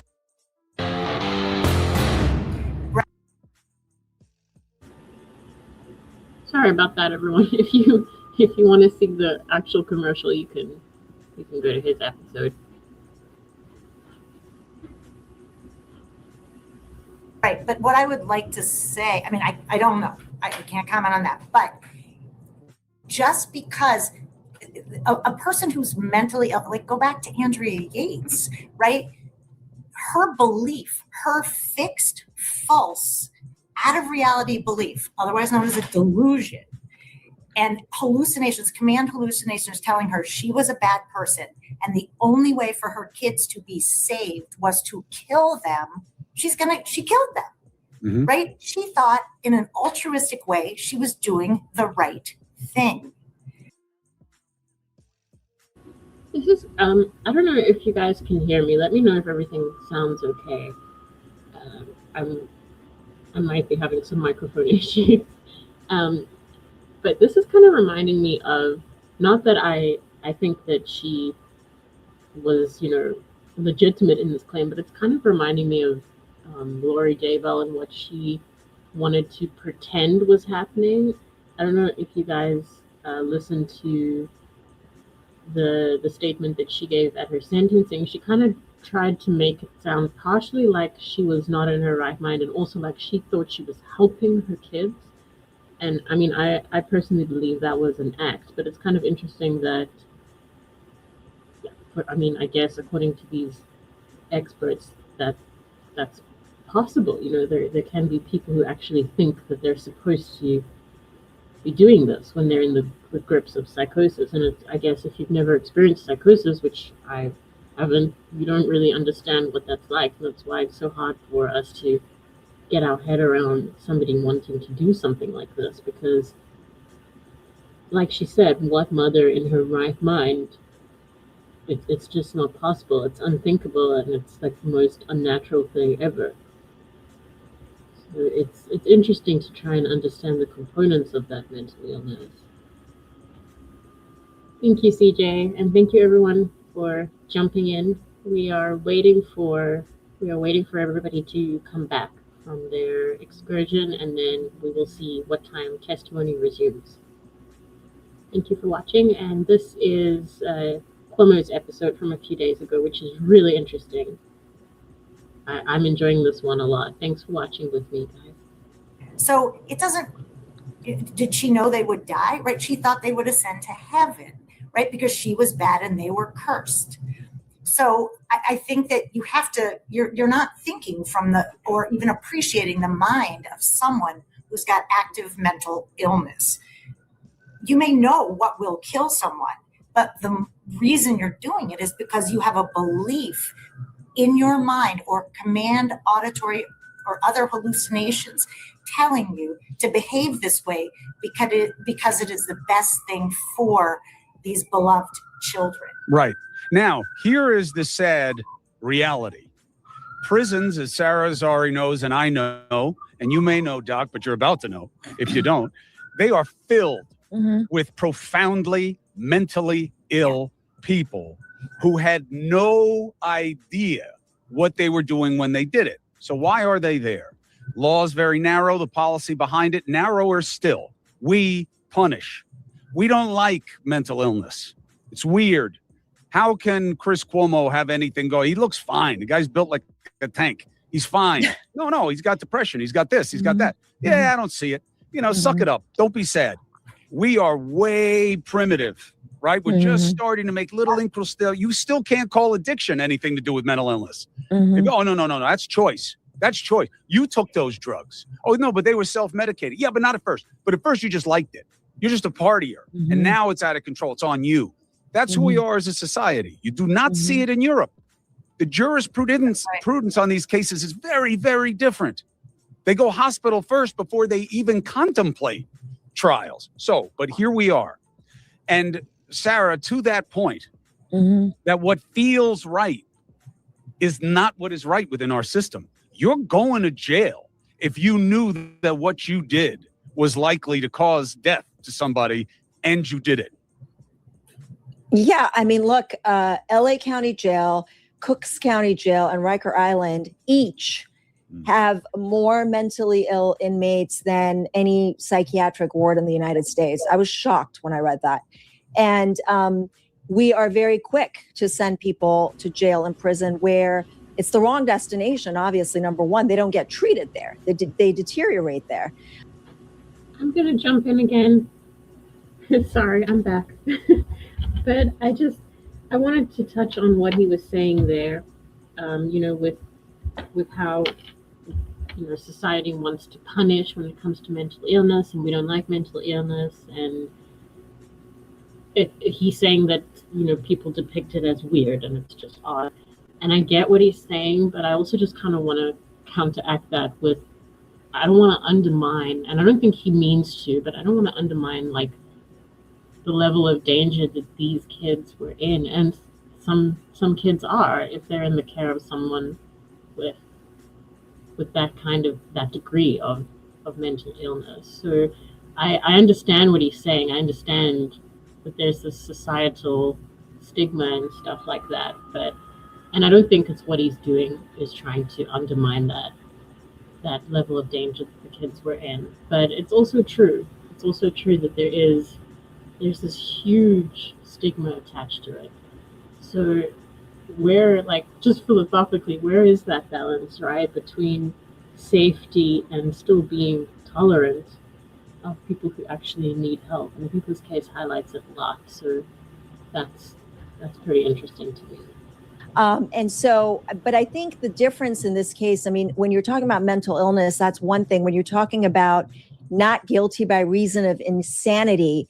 I think another case we're dealing with right now, we don't know the evidence all that well yet, is the Nick Reiner case, where his might have been drug induced, but in that moment where he killed his parents, he had a perfectly normal day, like Lindsay Clancy did. She took her kid to the pediatrician. She, I don't know, went up and down stairs according to her fitness tracker. She had a completely normal day until she didn't, right? And it's that kind of transient thing, but obviously with some history. And so I think that's the difference, is do we want to throw her in with all the other mentally ill people that we get wrong? Or was she literally, legally not sane at the time? And I think that, that goes to, she filed a medical malpractice lawsuit earlier this year. And there's a lot of history about her in that lawsuit, which will come in this trial. So it's not like she's coming out of nowhere and saying she was insane at the time. There's some history about how she deteriorated. But yeah, I think the tragedy in this case is that you've got a maternal mental health tragedy trying to fit that into a system that is about really bad guys, cold-blooded murderers that we're trying to put away, and they just get swooped in, And what's interesting is, look, I get what you're saying, and it's very savvy. This prosecutor doesn't want to own this shit. 3 dead kids. I'm not letting her go. How am I tough on crime? That headline's going to kill me. That ad's going to kill me in the next election. That's why I hate that prosecutors are elected, because you don't know what you're voting for in the first place. Like, who knows? And, the people who are voting, like, they don't know how to assess who's a lawmaker, let alone a prosecutor. But here we are once again. And it's interesting because the only fact that helps her in a, totally stupid way, Doc, is, well, she tried to kill herself too. So it wasn't, I killed my kids because I was getting divorced. I killed my kids because I wanted a different life, whatever it is. Well, Chris, the prosecution's saying that's consciousness of guilt. That's the way that they're spinning the suicide attempt. Right after? Right after. No, but I'm saying that's the part. I think they're going to have a hard time arguing that. But let's talk about clinically why. Right. And this is the uncomfortable space, Doc, where in my world, if you go to the store and seem normal, you can't be abnormal an hour later. That doesn't work like that. That's choice. That's behavior. What are we missing? You're missing mental illness doesn't function that way. That the waxing and waning quality of a psychotic person can mean that certain things are within normal limits and others aren't. So I wouldn't say it, Sarah, not to contradict so much as to say, she may have had a normal appearing day, but we have no idea what was going on in her head, what demons she was actively fighting. I don't know, but those cases that I have treated, and I've treated a lot of patients with postpartum psychoses, they drop their kids off at school. They go do all kinds of things that look normal. So I get why it's super confusing to feel like, wow, if she could do this, how could she do that? But if you have a belief in your mind that it needs to be this way, and you are being told that, or there is this I don't know, scotoma, what's the word? Sort of this something in your brain that's very circumscribed, telling you that it is this way and they must die and I'm going to die with them. None of us can exist because God knows what. I don't know what the voices or delusions were about, but that can be existing within a seemingly normal system. Why doesn't reason take us inside the explanation of illness? When I have a thought in my head to do something bad, I go, oh, no, don't do that. That's bad. You don't do that. Don't say that. Don't be that. So what happens when someone has an active, what is a voice in your head? Hey everyone, thanks to everyone who's coming in. And I wanted to just address where CJ says, I'm conflicted. I see both sides' points. And I get that as well. And Kid Kitty agrees. It's really not, I guess it's just not as simple as we wish that it was with this case. Another thing that just came up, which was really interesting, was the attempt at taking her own life and how it's being spun from different sides. Like, I hadn't thought about it like that. Did she do that because of what she'd done to the kids, or did she do what she did to the kids because she wanted to do that? In my mind, it was always that she did what she did to the kids because she was planning to do that to herself. That's what she was going to do. So she wanted to, to take her children's life as well, because the end goal was herself. But it seems like from what they're saying here, and it's interesting, is that from the prosecution's perspective, it was the other way around. It's a consciousness of guilt. So she did that to herself because of what she had done to her kids. And that's interesting. Like, it had never occurred to me. And I guess it's good to see the other point of it. And it's the same sequence of events, but it's all about like just the causal reality of, was it this because of this, or was it that because of that? I don't know if that makes sense, but I was just trying to explain, like, I hadn't thought about it in that direction either. So the more we look into this case, the more complicated it gets. And I think that from every perspective, we have to just try and remain as compassionate as possible while trying to figure this all out. Thanks for being here, everyone. Thank you so much for watching with me while we wait. And how is it that someone can't distinguish doing the bad thing from the good thing in that moment? Well, there's a line, and sometimes this is sort of an old way to put it. There's like neurotic and psychotic, and there's that line that you don't want to go over into non-reality, right? You're describing, sort of the old-fashioned, you get it, you're freaked out by it. The thought that could happen, you're like, oh my God, I would never, but I had a thought. We've all had fleeting, wildly, horrible thoughts. But when you can't discern that, when your insight is limited, poor, or non-existent, and your judgment is also, like, you have judgment, you still had judgment and insight to know it was wrong. You lose that over the line to psychosis. You do not have that. You live in a different land, and you don't have that kind of reasoning or capacity. It's not there. Right. So, Sarah, the opening statement in a case like this, why isn't it as not easy, but as simple as no mother strangles their 3 kids and then jumps out the window to kill themselves? Nobody does that. A selfish person doesn't do that. An evil person doesn't do that. Nobody does that. The only person that does that is somebody who's not in control of what they're doing. And that's obviously what this is. And I'm going to show it to you 10 different ways.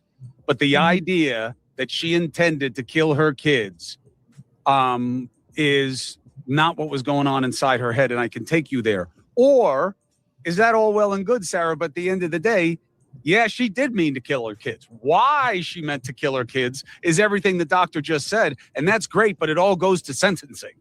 She meant to kill her kids, and then she killed them. End of the story. So that is the opening statement. Good job. But also for the defense, but also, of course, the mental illness is, you're talking about mental illness as mitigation. This is not guilty by reason of insanity. It's a whole different ball of wax, because it's that, like the doctor said, you did not know what you were doing. You were not operating in reality at the time. And to her point, there's evidence that the prosecution is introducing, which is like her journal. And in that journal is where those other thoughts are written, apparently, things that she thought of her kids. But then when you contrast that with the earlier that day, where she takes one of the kids to the pediatrician, she's being a responsible mother. So for Dummies' version of this, Sarah, that if the evidence shows she strangled her 3 kids because she thought she was releasing demons, that she thought it was why they had croup, then not guilty by reason of insanity. But if she had voices in her head telling her that this had to happen, or else everybody in her family was going to die, so you have to release your kids from this world, and that's why she did it, guilty. Right. And that all turns on the expert testimony. And that's why Dr. Spinelli is the star witness for the defense. But then she can't win though, Sarah. How does she win if if Dr. Spinelli and Dr. Berndorf sit next to each other and one is nodding when the other one says whatever they say and they're in complete agreement and they say, yeah, look, I mean, the voices in the head, psychotic break in and out, and waxing and waning. And she absolutely thought that this was it. And it was a break from reality. And the jury said, oh, I believe all that. Still guilty. No, Chris, beyond a reasonable doubt, this prosecution has to prove that she was sane. I mean, you can't ignore, her deterioration, what her husband's going to testify about. The test for sane is that she knew putting the band around the neck and pulling would kill the kid. That's sane in this context. Sane is, what did you think you were doing with this band? I thought I was killing them. Why?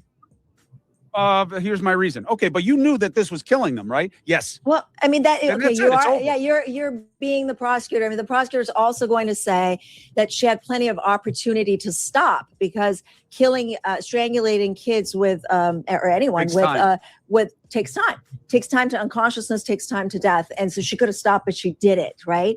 But again, I think, we can't forget about the emotional and moral spine of the defense, which is the husband, who is going to talk about how much she loved these kids, that she couldn't have done this knowingly, that she had to have been out of her mind to do this.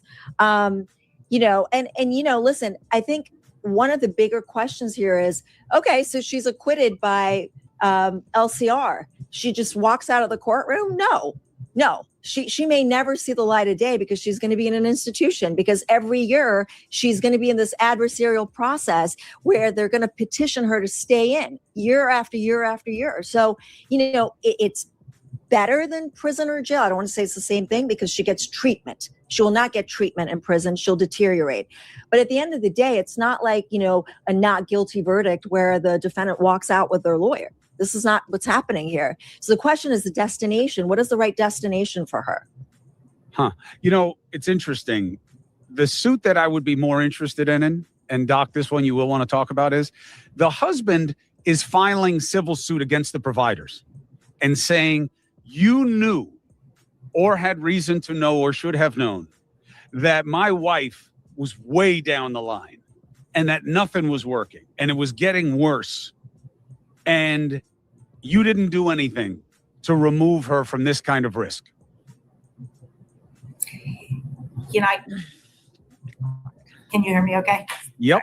Everybody froze for a sec. I can understand that one might say that or, believe that. I don't know the particulars of things, but I think generally speaking, like mothers don't typically kill their kids. Doctors try to do the right thing, right? Do no harm. We take an oath. So I don't know the circumstances, but my guess is that people were doing their best. If they weren't, I assume that'll be figured out. Well, also talk about how difficult it is to know what somebody's potential is, and talk about how difficult it is to do something, even if you think that, oh my God, I think this person's going to go kill somebody. Well, how limited the options are and how limited the relief is. Well, you do need cooperation from a patient and family, right? You do need, it is a collaborative process. So again, I'm not trying to place blame on anybody, right. But I would say that I treat patients day in and day out. They don't always want to do what I professionally believe they should do. And I can't put that pill in their mouth, nor say you should cross taper these medications, or you're on these, but don't take those, or know what they do at home in their medicine cabinet. Mm-hmm. I don't control any of that. That is purely what they do as a consumer, as somebody who has agency. I can't do that, but I can give my professional opinion. Doesn't mean someone's going to take it. Right. And then if you do want to act on them, you have to call the police.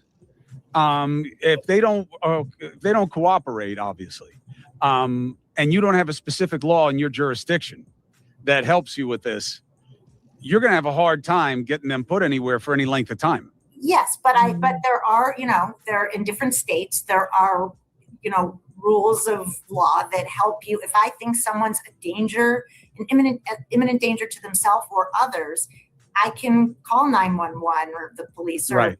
there are things I can do that I do when I need to Right. act in cases like that. Right. And then they're in an involuntary hospital situation, and it goes from there. But Catherine, in this case, one of the providers actually turned them away, saying that she didn't have a plan. A plan to kill herself or anybody else. To harm. That in the moment has to be assessed by that doctor in that clinical interaction. Again, knowing nothing, we all have to make that determination every time we see a patient. Right. So every time I am making an assessment anew, given the context, given the history, has this ever happened before? What do I think the potential is for the future? I'm making that clinical, professional, opinion. That's my job. Right. I make that every time I see a patient. So in that moment, might it not have been clear that that was where she was headed? Perhaps. But it has to be assessed each and every time. Right. That's the problem with it, is that the reality of the science doesn't meet the expectations of the culture. And another thing, just to touch on what he's saying, is that not only about the science and the culture, but it's really interesting to hear this, where the medicine and the legal perspective kind of meet. I didn't even really expect that this was going to be such a great episode, but I'm really glad that I played it. And I agree, TJ, amazing points on all fronts. This case is really complicated. Each side, I can see validity to each side, and that's really sad. I think we kind of always want these things to be much more black and white than they are. So, yeah, just very sad all around.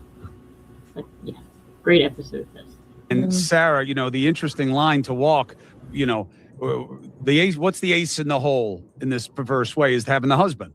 But the husband's got to be careful, because, he's not been charged, but, if he gets up there and he's like, oh, she was crazy.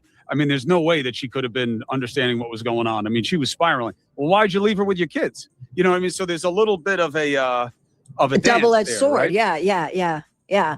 I don't know. I would be concerned about exposure for her husband. And I don't know if he has a lawyer, if he's going to be given any sort of immunity, because he is also a witness for the prosecution. Yes.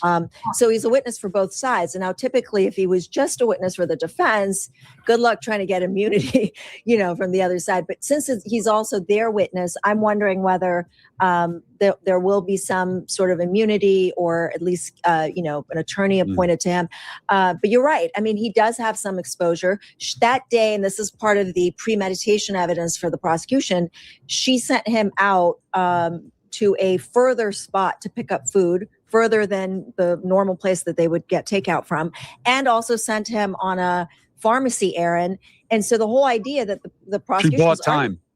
To create the opportunity and the time to strangle her children. So, if you think your wife is that volatile mentally, wouldn't you just call Uber Eats as opposed to going out and picking up the food? That's a really good point too, and I guess he is in a difficult situation. So I understand what she's saying there, that he's a witness for both. Do you guys think that he did something wrong, or was it just that he was not paying attention? Personally, I think that he might have been kind of, and this is just a theory, I haven't seen anything in particular yet. I think he might have been too reliant on the fact that she was just taking the medication, and I think also there was a lot of assumptions around the fact that she was a nurse, so that maybe she would understand these things better. So I feel like he, maybe he wasn't paying as much attention as he could have, even though he knew something was wrong. But at the same time, I don't know. It's difficult. It's difficult to know what he was actually seeing and what was actually being said to him. You know, maybe he's just not the type of person who would get so involved. But then again, you're a parent to kids who are in the care of this other person. Again, also really complicated as this case seems to go. It's about in that moment, right? Yeah, To the doctor's point, is that it is completely likely, this isn't a 1 in a million within this genre of illness, where you can have a different feeling about somebody's character and nature in a given moment, doctor. Yeah, it is what is happening at that moment with the particular illness, you know, what's happening. And again, it could be shrouded in what appears to be quite normal. What is it? What is the simple definition for the lay people of a voice in the head? What is that really?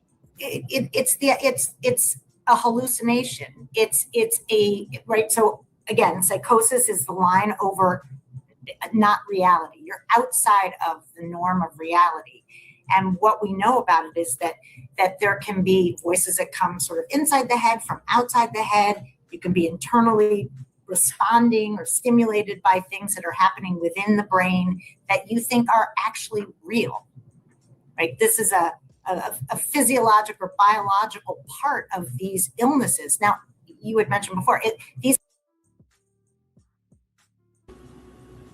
I just wanted to pause that if anybody wants to read it, because we were talking about it on one of the other shows. We were trying to figure out, like, what is this really? So postpartum psychosis is a mental health emergency. This condition affects a person's sense of reality, causing hallucinations, delusions, paranoia, or other behavior changes. Let me switch to a different screen. There we go. Or other behavior changes. In severe cases, people with PPP, postpartum depression, postpartum psychosis, may attempt to harm themselves or their newborn. This condition is treatable, and early treatment increases the odds of a good outcome. Yeah, that's really difficult to read. But just in case anybody wanted a more concise definition of what it is, this comes from Cleveland Clinic. So you can screenshot it if you're interested. Can be drug induced, substance induced, and we separate that. I don't know if that was involved here. Generally, medications don't cause these kinds of things; they treat them. But this is part of what's generated in the brain and mind of somebody who has a psychotic illness, right? You can believe the TV has special messages for you, right? The paranoia comes from this. You can believe meaning is made from, you know, the way planes are crossing in the sky. It's a message for you, right? These ideas of referencing you. There are all these different ways in which the mind, in lay terms, plays tricks on you, but you believe it. Now, Sarah pointed out something that was Chris, really important. sorry, I'm going to give it back to you, Sarah, but I want to give you credit for something that I pushed you off of intentionally, okay? Because I wasn't ready for it yet. So there is good news in this analysis, okay? I'm walking us through this from the perspective of the system doesn't care. But there is evolution on this. And the original test that I learned, because I'm so old, I'm older than everybody. And when I was back, we were still doing the McNaughton test, which comes from British common law. And it was this simple, if you know what the action does, then you are responsible for the action. And it was very primitive. And we use it once in a while in New York, but most places are evolving. And Massachusetts was well ahead of the curve. And Sarah Azari tipped you off to this. And I cut her off because I didn't want her to make my conclusion before I was ready to get to it. But I am now in this point of the analysis because, as she told you earlier, Massachusetts doesn't follow the McNaughton rule. It has its own defense, which is called of lack of criminal responsibility. What's the difference? The difference is that instead of just, you know what this does and you did it, it's in this case that was actually, fairly long time ago, but it really had to make its way through appeals and stuff. But it happened back before the 1970s, like 1967 or something like that. But anyway, the standard shifted to this, and it's taken time for it to evolve, even with this case, to where it is today. At the time of the offense, which is the trick, right? Because of the lapsing in and out. At the time, not after, at the time, they had a mental disease or defect such that they lacked substantial capacity to appreciate the wrongfulness of the conduct, not the nature of the conduct, the wrongfulness, meaning what? They don't have the ability to conform conduct to required culture and law. And that is a huge distinction, Sarah Zari. Why? Well, it's a broader test. It's a more defense-friendly test, and it's a two-prong that's disjunctive. So it's either the defense has to raise this by showing that either she didn't appreciate substantially the wrongfulness of her conduct because of a mental defect or disease, or that she couldn't conform her conduct to the law, not both. Whereas McNaughton is like flat out, not at all appreciating right from wrong or distinguishing between right and wrong. So McNaughton is far more narrow and harder to establish. So, she is in a jurisdiction that has a much better test for the defense. And again, it's so hard to try to take the jury inside of somebody's head, in January of 2023, but it is a circumstantial case. They look at the record, they look at her medicines, they look at her husband's testimony and how she deteriorated. And then the difficulty is confounded by looking at her in the trial, so poised and aware and like nothing's wrong with her, but because of the standard of proof and because of the record, the factual record, I see this, if I was going to read the tea leaves, as a not guilty by LCR. Okay, that is very interesting, and I guess that's why at the beginning when it came to opening statements, I don't even remember which side it was. They said this is not about the Lindsay Clancy that you see before you today, and that's true. I mean, she's not the same person, right? In a sense. I mean, she is very attentive, quiet, composed. So that is weird. Good morning, Hopper. Thank you for joining. Thank you, Kitty. CJ is here in chat. And for anybody who's just coming in or doesn't know, we're waiting to see what happens with the proceedings, if they're going to resume testimony today. They are currently on an excursion or an outing. I don't know what it's called. They are going to look at specific scenes related to the case, and then they might resume later on today. In the meantime, we're watching this episode from Chris Cuomo, which is really, really interesting. I'm really glad that I played this one, like I said. Thanks, everyone. But as you said, that doesn't mean that she goes free. And look, that's just part of the paradox here. Because look, why do we like to punish? Well, because it's our proxy for the agency of the victims. The crime is against the state. The crime is against the municipality, the government, but the victim is who motivates the advocacy beyond whatever the policy of the law is. And here, well, the mother can't suffer any more than she is going to every time she's cognizant of what she did. And the father is the only other person who could be nearly as injured, and he is with her. So that is a very tricky set of facts. This change in the law, doctor, comes down to what you can help us understand. So that 67 case was very tricky, and this is why it didn't really become the test for the state. It was really limited to that one case because it was irrepressible impulse. You are too young, but there was a sketch with Abbott and Costello called Slowly I Turned, which is where every time some hypnotist had put this in somebody's head, every time you would say a word, all of a sudden it would trigger you into being a killer. And they would go, slowly I turn. And it was a comedy sketch. irrepressible impulse. I couldn't help myself in that moment. That case was the first time that Massachusetts law recognized that that's a thing. Why is it a thing? Why is an irrepressible impulse as opposed to that's just where you always feel? Well, it is so not who she is. You look at this woman's history, you have to take the context into account. This is not who she was in her professional or personal life.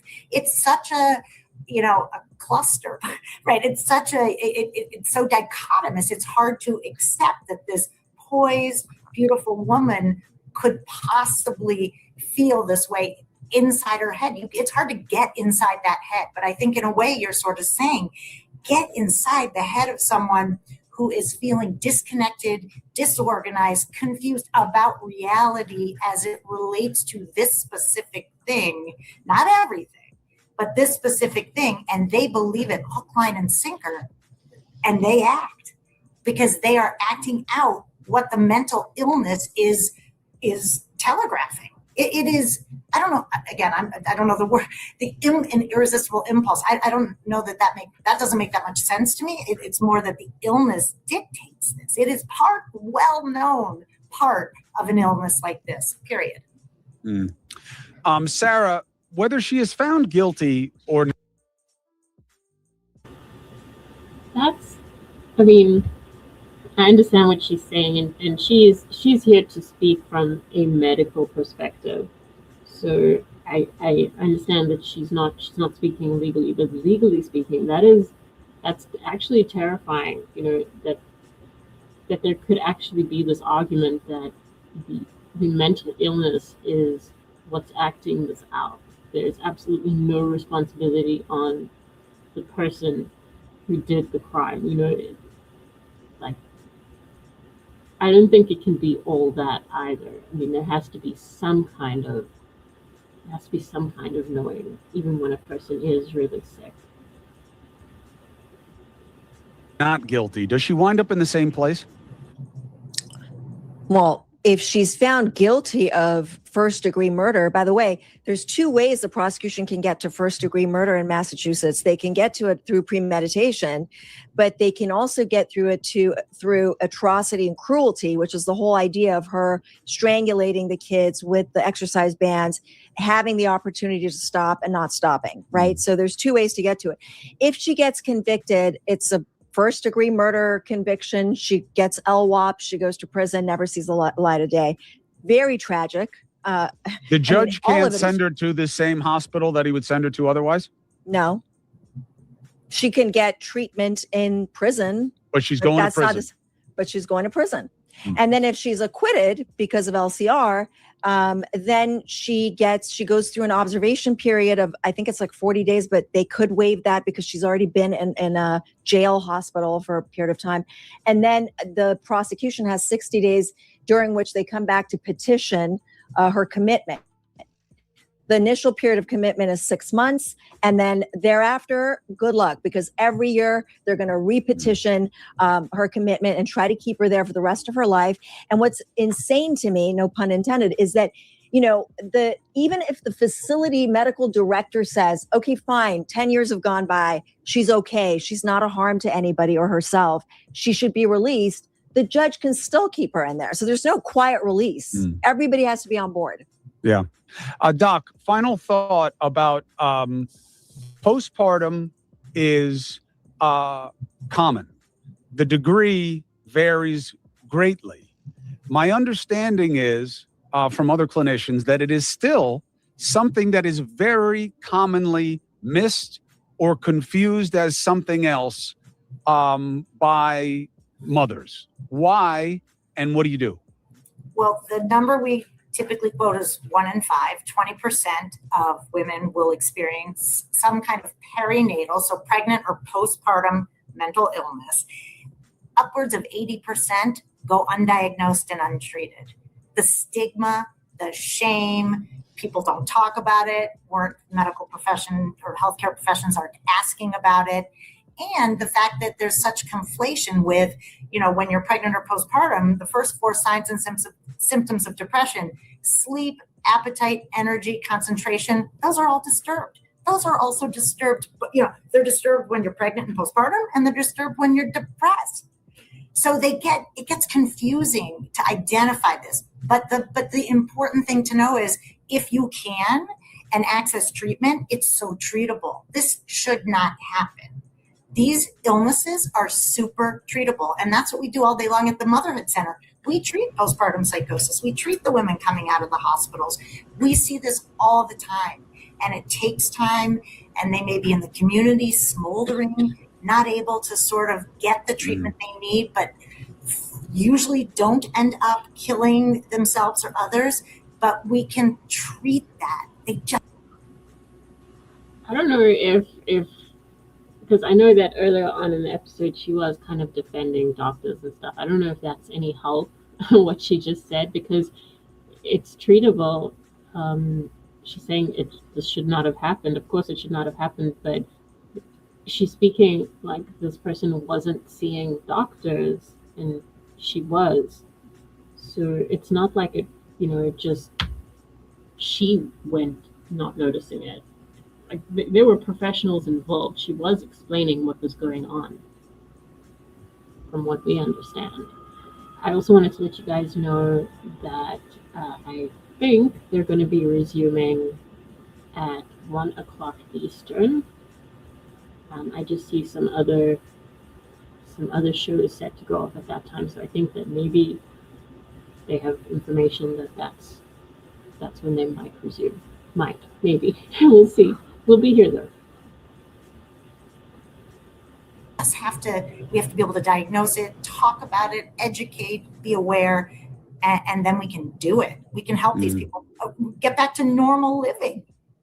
But to me, as I'm not a doctor, I just know being around individuals like my own sister taking psychotropic drugs for depression, for example. There was a period of time where those cocktails were not, the doctors couldn't get it right. They had all the good intentions.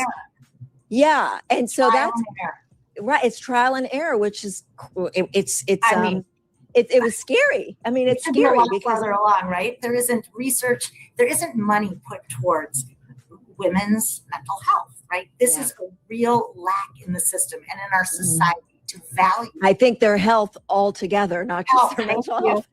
It's all physical and mental, and that's all one. But it really is. It is trial and error, and it's the pharmacogenetics of it. We're all going to respond differently to the same medication. So you got to try. And so you'll be cross tapering from one to another, and someone is not treated in that acute phase when you're trying to get to stability. When you get ignorance and patriarchal, right, which is a different type of chauvinism and bias, you wind up with a system where we are in a situation right now where you start with the premise that, well, look, no woman does something like this, okay? No woman in their right mind, no mother does anything like this.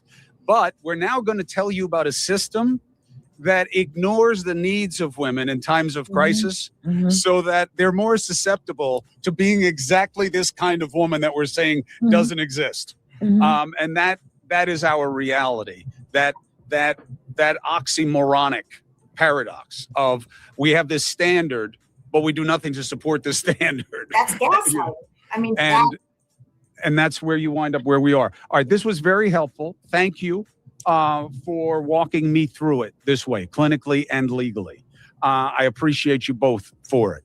It's great to be with you. It's good to meet you, Dr. Berndorf. Thank you for helping me. Sarah, I love you forever. I can't say how long because you get mad at me. Love you a long time. Thank you. Thank you very much. So you can understand the dilemma, right?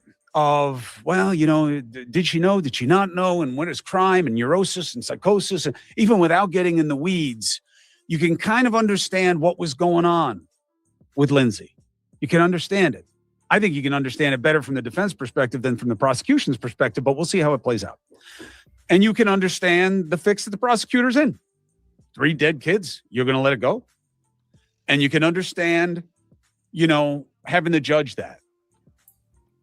Can you understand being the father and the guilt of leaving and staying away? Doesn't matter why. You weren't there. The people who matter most to you in the world are gone. And the woman who mattered most to you in the world did it. The one who gave you the people who matter most to you in the world. And then processing what you have lost, which is everything that matters to you. Mm-hmm. And having a situation where you see the mother for the sick person that they were and probably are, you understand it, and you react to it in a way where you not only forgive, but you want to advocate for her, and you are up to doing it. That is tremendous. Even as a father, as a longtime parent, right? An old guy. I have always had a hard time understanding this when I covered the Yates case.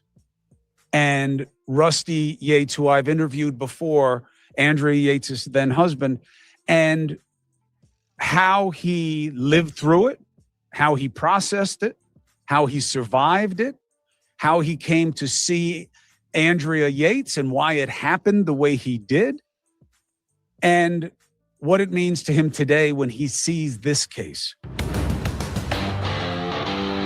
Rusty, thank you. It's good to see you again. Thank you for having me on. When you first learned about this case, how did it impact you? Well, I mean, my perspective is a little different. I think this has happened sporadically for a while. You know, there's a case here, a case there. I mean, I had people contact me who'd lost loved ones before this happened in our family, you know, and it's kind of like getting struck by lightning. It's like not a common occurrence. Not that common, but it happens, you know. So as far as surviving, I think that's a good word, surviving. It's and I think we're all a little bit different, you know, like some people, you know, fundamentally we're gonna handle and process loss differently, you know. So I try to withhold judgment of people who respond differently than I do, recognizing that we're all a little different. You know, I see things differently than most, and other people see things differently than I do. That's just part of being human. So how did you come to understand what had happened to your children and why it happened? That's a good question. Really, it was from almost the beginning, because when the tragedy occurred and I was sitting outside the house crying, kind of going between crying and I would say, how could you do this? I don't understand. How could you do this? I don't understand. I said that over and over and over again. And then it kind of clicked. I was like, oh yeah, there is this thing. There is this thing where women can unexpectedly kind of snap, or whatever you want to call it, and harm themselves or others. And my heart just sunk, you know, because I'm like, wow, that I knew that could happen. And I actually knew it was called psychosis. I think what I didn't realize is that what that looks like. You know, I saw it like, okay, you know, someone, you know, strips their clothes off, runs down the street and calls themselves Jesus or something, right? That's psychosis. It isn't kind of quietly trying to stay composed while dealing with all these crazy thoughts. You know, what your guest said earlier, I think is exactly true. The way I understand it is, it's very much like having a dream overlaid on your reality, like elements of a dream overlaid on your reality, so that you can't really tell what's real and what's not. So if they see spiders on the wall and slap the wall, to us, that wouldn't seem quite appropriate, right? Because they're just slapping a wall, but they literally saw spiders. I mean, it's actually activating the vision part of the brain. It's like, it's every bit as real to them as the rest of the world. So Rusty, giving the people who aren't as familiar with your situation some context. Andrea Yates was not new to mental illness. She had a history of mental illness and multiple hospitalizations and different attempts. How did you rationalize what was going on with her and what it meant for her being around the kids? Oh, at that time, yeah. Well, my understanding was she'd been depressed. She had postpartum depression, and she had in 2 years prior, after Luke was born, she had thoughts of suicide, right, during that time. Never in the course of time did she have any thoughts of harming our children, or at least that was never captured or stated or anything like that. As far as how she appeared, it was kind of like someone who's trying to compose themselves. She did have moments like your guest said earlier, where she kind of waxed and waned, where sometimes she was really kind of in a catatonic state. She might have been shaking, picking at her hair, stuff like that. But then other times she was more conversant, more functional. And so I think that was another tricky thing about understanding where she was at. It was a moving target. It wasn't a constant for months. It was kind of like, all right, how is she today? And honestly, it's a lot the same today. When I call her or visit her, it's, which Andrea am I getting today? It's kind of sad. But no version of Andrea in your experience had been one that you ever considered a danger to your kids. Exactly. No.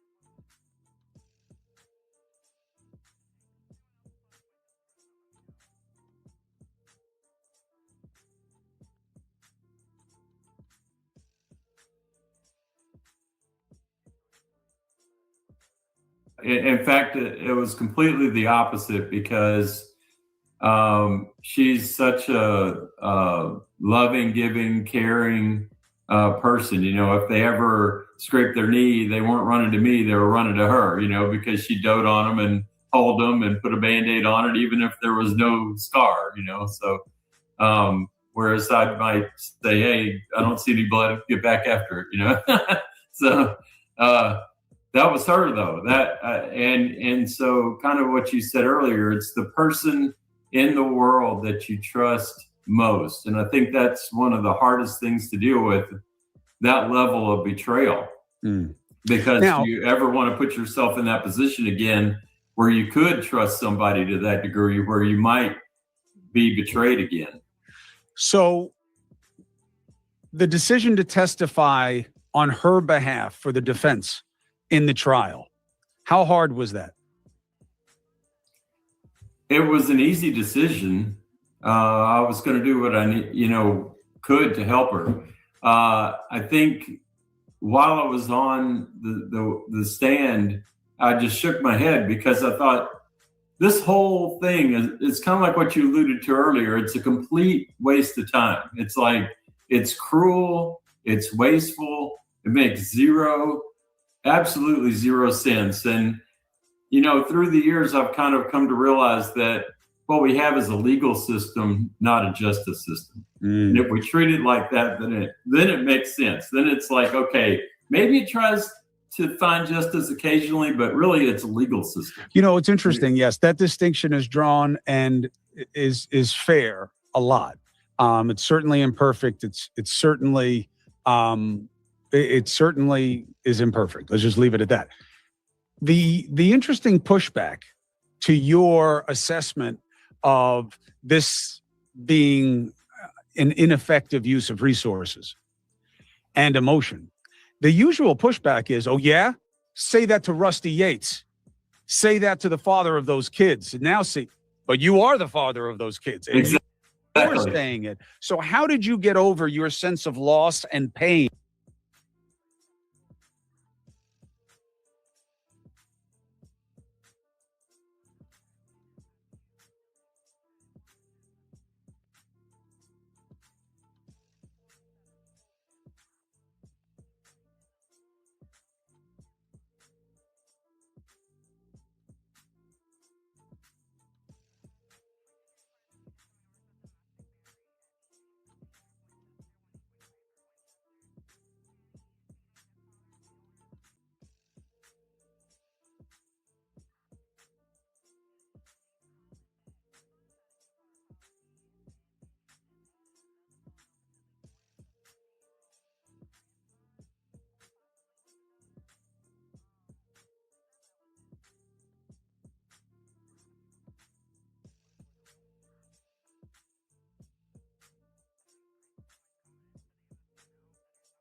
And enable yourself to see it differently?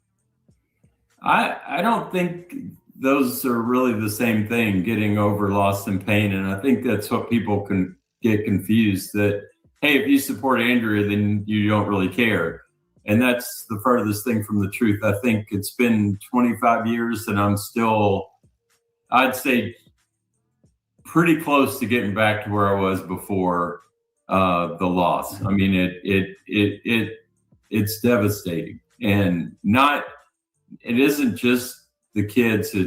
It's Andrea. You know, it's not always easy to find a good partner, and she and I really were good together. And also hopes and dreams. You know, you have a vision for where your life's going to go, how you're going to live it out. That's gone all in one day, right? So I treat those sort of as separate. My support of Andrea stems from, it's really pretty simple. It's the analogy I give of, okay, say I'm driving the kids along in our Suburban. I have a heart attack and swerve into oncoming traffic and everyone dies but me. You know, what on earth good would it do to prosecute me? It would make zero sense. It wouldn't serve as a deterrent. It wouldn't serve as justice. It wouldn't serve as anything. That's kind of how I view Andrea's case. She got sick. You know, if it wasn't for her sickness, right, this would never have happened. And so I don't even see how it's possible, or, you know, to try to blame someone like her.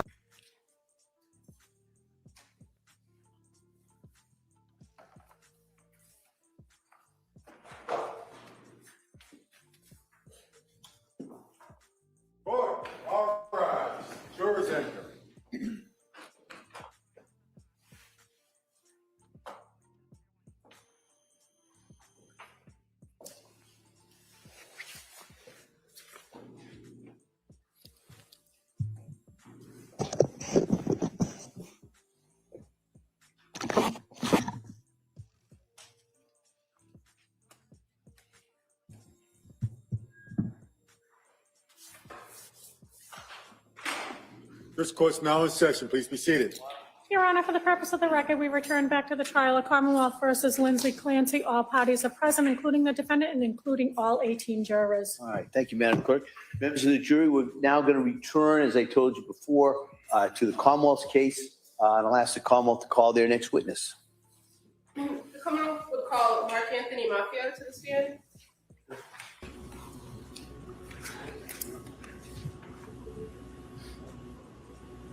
Okay, so we're back with court, everyone, and we'll get back to that episode after. Thanks.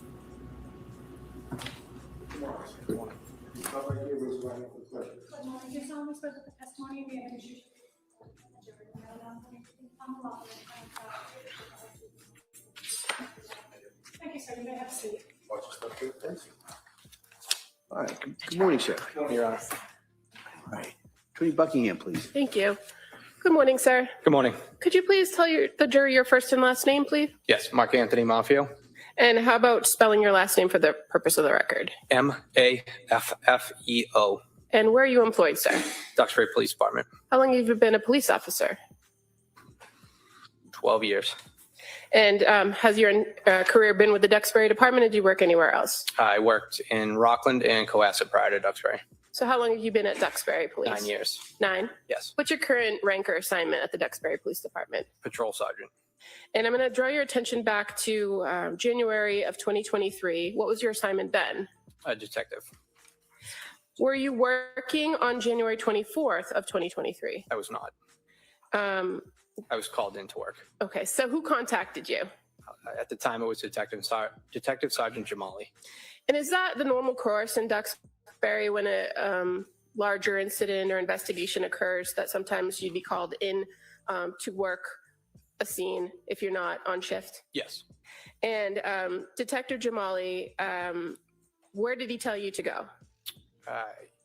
Initially was reported, I believe it was 42 South Summer Street in Duxbury. And so do you recall if you went to that location? I did.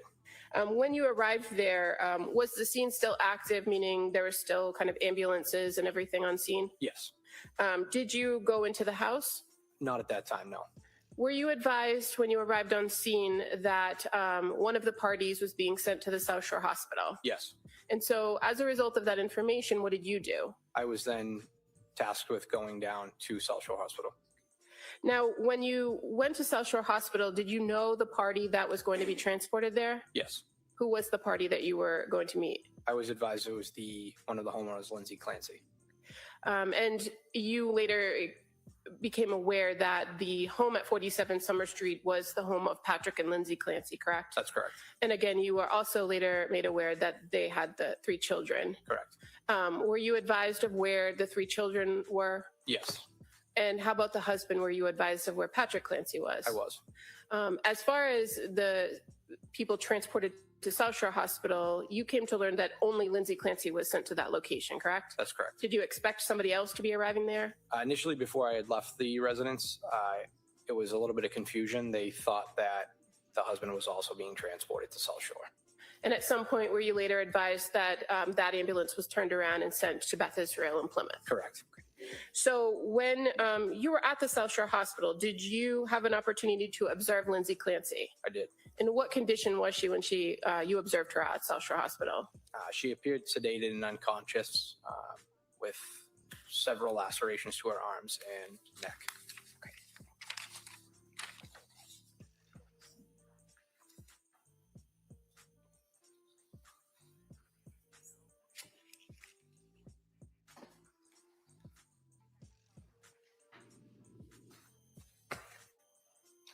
I have no objection to the photographs. May I approach the witness? You may. I'm going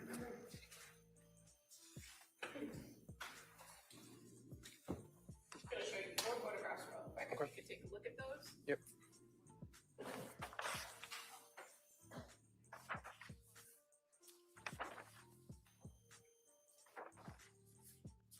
Do you recognize the individual in these photographs? I do. And were you present when these photographs were taken? I don't recall. Okay. As far as the condition that the person in these photographs was in, do you recall this to be a fair and accurate representation of what she looked like? Yes. I would ask to move these as the next board. All right, those may be admitted.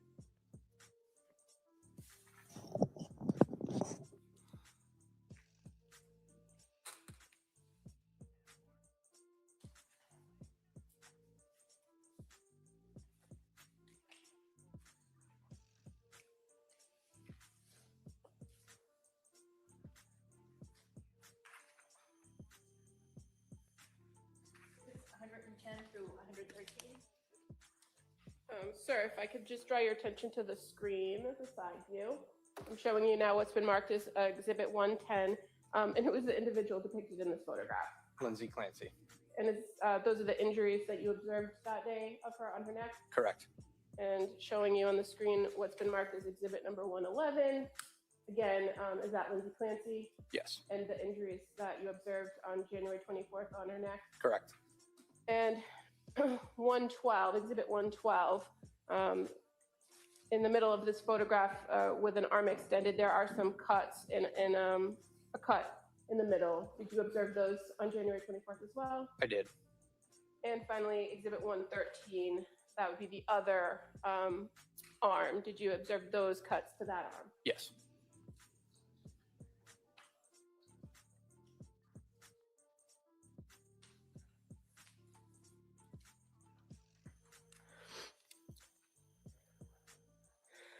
Now, in addition to observing her at South Shore Hospital, did you do anything to collect potential evidence that day? I did. And what did you do? I gathered, I believe they were already had been removed from the hospital staff, clothing, pants, shirt, I believe it was a scarf, and wedding bands. Okay.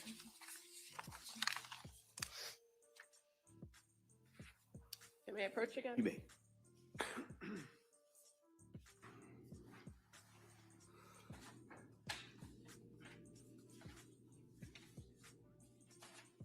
just going to show you 7 photographs. If you could take a look at those.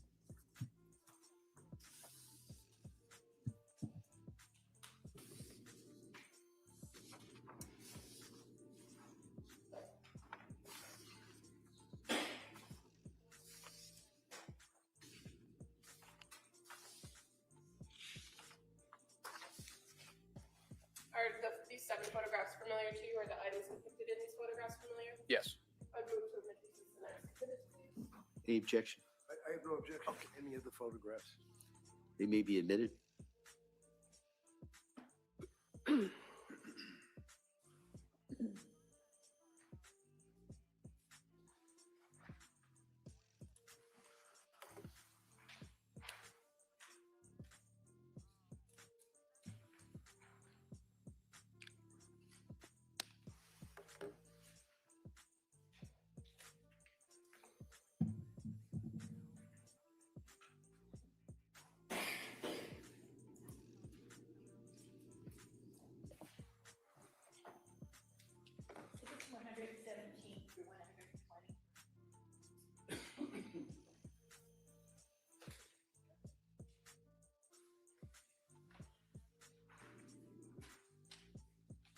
It should be 114, 7. Thank you.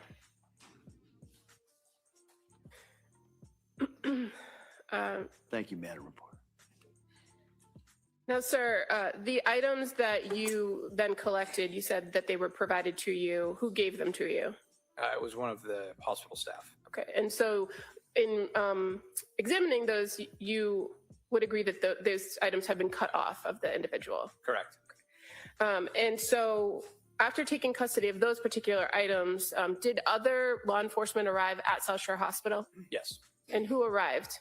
Trooper Lawler from the Mass State Police and Officer Lepard from the Duxbury Police. And again, you had been at the scene at 47 Summer Street, correct? Correct. And then you went to South Shore Hospital. Were other members of the Duxbury Department at the Summer Street address and at other locations during the time you were at the hospital? Would believe so, but I'm not positive. And were you aware that the state police had become involved in this case? Yes. And based on your experience as a Duxbury officer, do you sometimes work in tandem with the state police on certain types of investigations? We do. And so when Trooper Lawler arrived at the hospital, did you turn over these items to him? I did. Now, In the time that you were at the South Shore Hospital, did you have the opportunity to speak at all with Lindsay Clancy? No. In the time that you observed her, was she responsive at all? No. Was she in custody at that point? I would say yes. Well, let me ask you this. As far as when a person is placed in custody, you usually advise them that they are, correct? Correct. I don't hear him saying that he's not sure. His answer was yes. So I understand what the government. Sustain. When your department has somebody in custody, is it protocol to have an officer stay with that individual? Yes. And in this case, was somebody assigned to stay with Lindsay Clancy? Yes. At the time you were at the hospital, was that your role? Yes. At some point, did someone else from your department come to keep watch? Yes. Who was that person? I believe it was Officer Lepard. I know Officer Broderick was also assisting. I can't recall if he arrived at the hospital as well. Okay, but you recall Officer Lepard? Yes. And once the scene was secured at South Shore Hospital, did you leave? I did. And where did you go? Back to the address in Duxbury. And that would be 47 Summer Street, correct? I think you might have said 42 at one point. You're right. Yep. 47 Summer. And at the residence at 47 Summer Street, did you assist other Duxbury officers in securing the scene upon the arrival of the crime scene services? Yes. Were you present when the Massachusetts State Police Detectives Unit executed a search warrant at 47 Summer Street? I was. And was that kind of later that night into the early morning hours of the 25th? Yes. I have no further questions. Thank you. Counsel?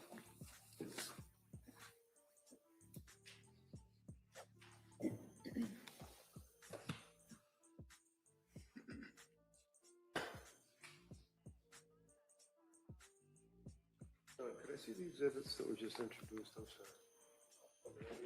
Yeah.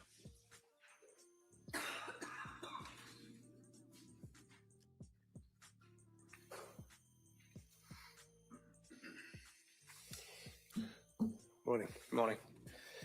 I've got a couple of other photographs that I'd like to, just since you were at the hospital at South Shore, if I could. Sure.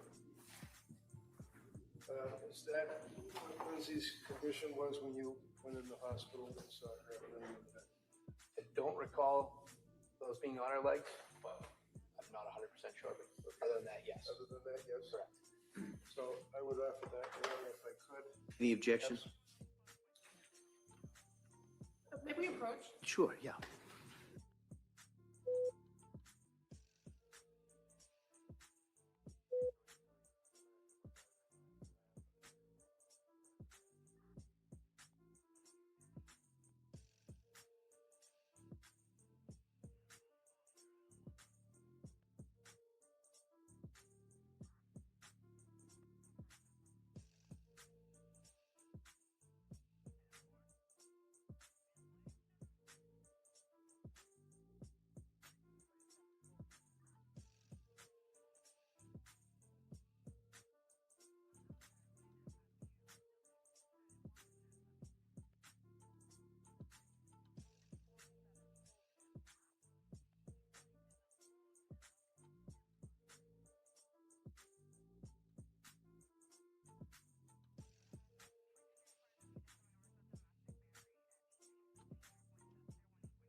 All right, that may be admitted.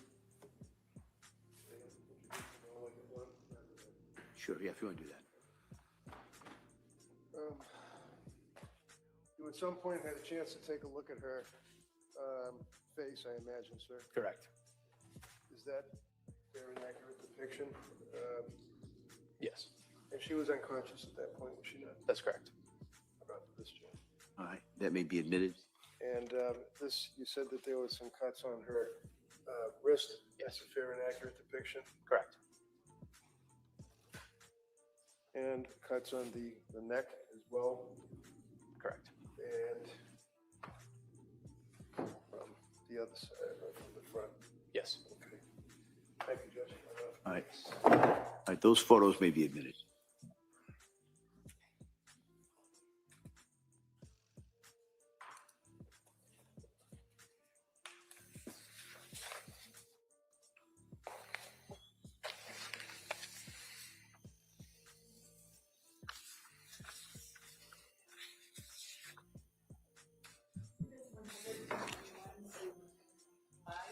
Thank you. And I'm just showing you another exhibit. This would have already been introduced into evidence, and this would be Exhibit 112. And this would also depict the area of the wrist. Is that correct? Correct. The cut was. Likewise, Exhibit 111 also shows the cuts on the neck. Is that correct? Correct.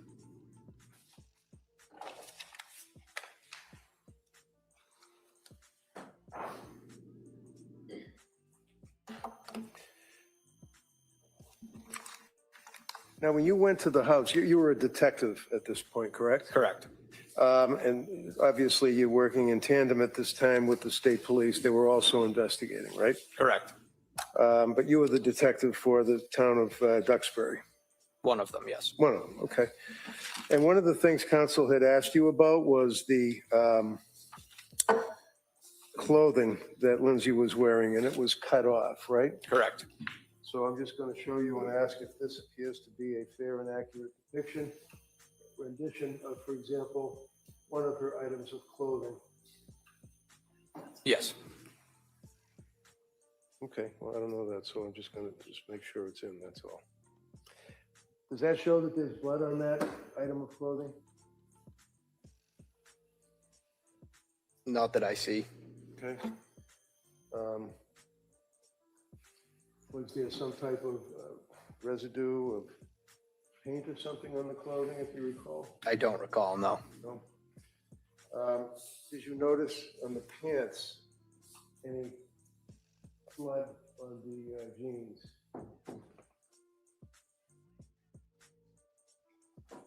Well, if you recall. I don't recall, no. How about the, I guess it would be the top that was worn? Did you notice any blood on that? No. Was there a bra that was cut off, if you recall? Yes, there was. And the blood seeped through the clothing into the bra itself? Is that correct? Correct. And that would be obviously from outside the clothing and then into the bra that was being worn, right? Correct. That was off of these, Judge? Any objection? They're already in evidence. They've been marked, so I don't see that it's necessary to mark them again. They're the same photographs. Well, I'll trust the representation there in evidence. I don't want to quote the court. So if they're already in evidence, then that's good I enough. just submitted them through Sergeant Mark. But the bottom line is that you do agree that there was certainly blood on the interior and exterior clothing that she was wearing, right? That's correct. You'd also agree, sir, that there was blood in the area from the outside of the backyard directly underneath the window. Is that correct? Do you agree with that if you remember looking at it? That is correct.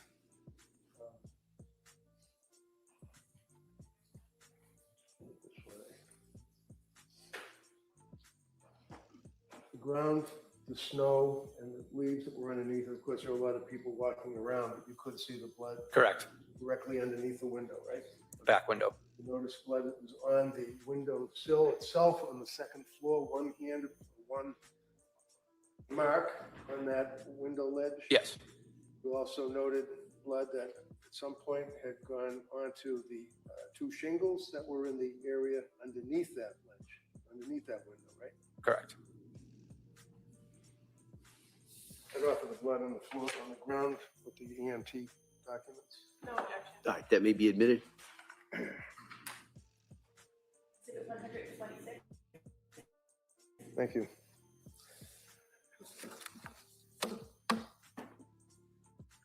Now, the state police went and got a search warrant, right? Correct. And you were there when they were searching. Correct. You guys were helping out, obviously, it was a group effort to search the house for relevant or material evidence, right? Correct. Now, one of the things that was seized were pill bottles, is that right? Correct. You know why they were seized? I do not. Did you seize any pill bottles? I did not. Were you there when the state police seized the pill bottles? I was. Do you recall that the pill bottles were seized from, for example, in the kitchen? You opened up a cabinet and they were right on, a bunch of them lined up on a shelf. I can't attest to that. I wasn't present for that. Why don't I ask you this? Where did they get the pill bottles from? You'd have to ask them. I wasn't there when they seized the bottles. You weren't there when I wasn't in that room. We were in Okay. multiple rooms at a time. So I may stand corrected. I'm sorry. If I thought I asked you if you were there when the state police was seizing the bottles, and I thought you said you were. I was in the house, correct. In the house, but you weren't there when they were seizing anything. Correct. How about up in the bedroom? Did you go up in the bedroom? I did. Did you observe the blood on the floor? I did.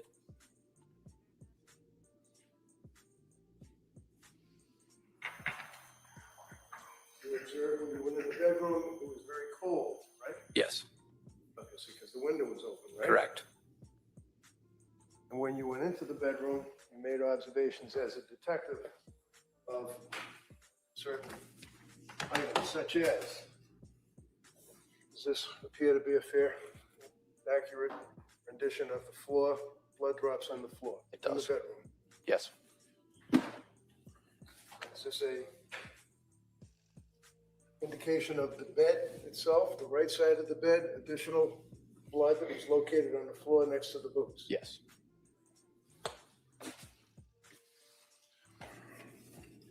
Does this appear to be the nightstand that was next to the bed? It does. And do you see what's on top of the nightstand? Yes. What's on top of the nightstand? There's 2 cups, a knife, looks like a jar or something, and maybe a clock. Okay. Also blood drops? Correct.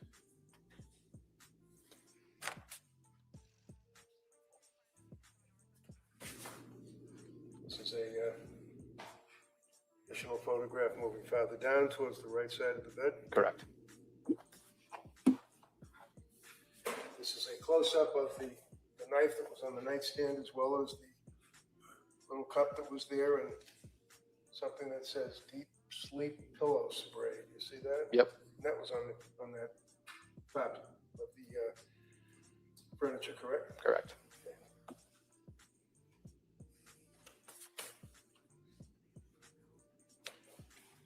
And this again is an area depicting various items of clothing. It looks like a little headband, a wire, perhaps to charge a phone, and blood on the floor. Correct.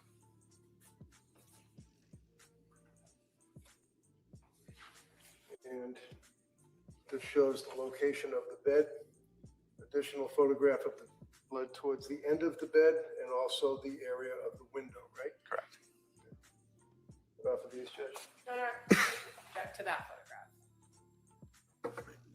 Can I see counsel in regards?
That may be admitted.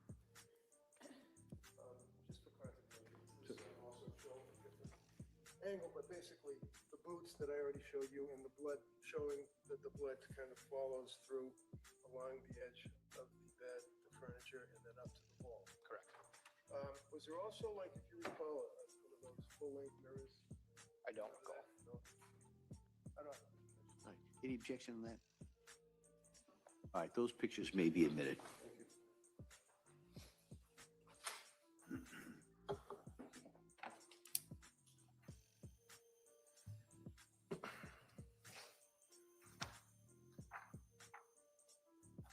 So you had nothing to do? Hold on a second, counsel. Just gonna mark these.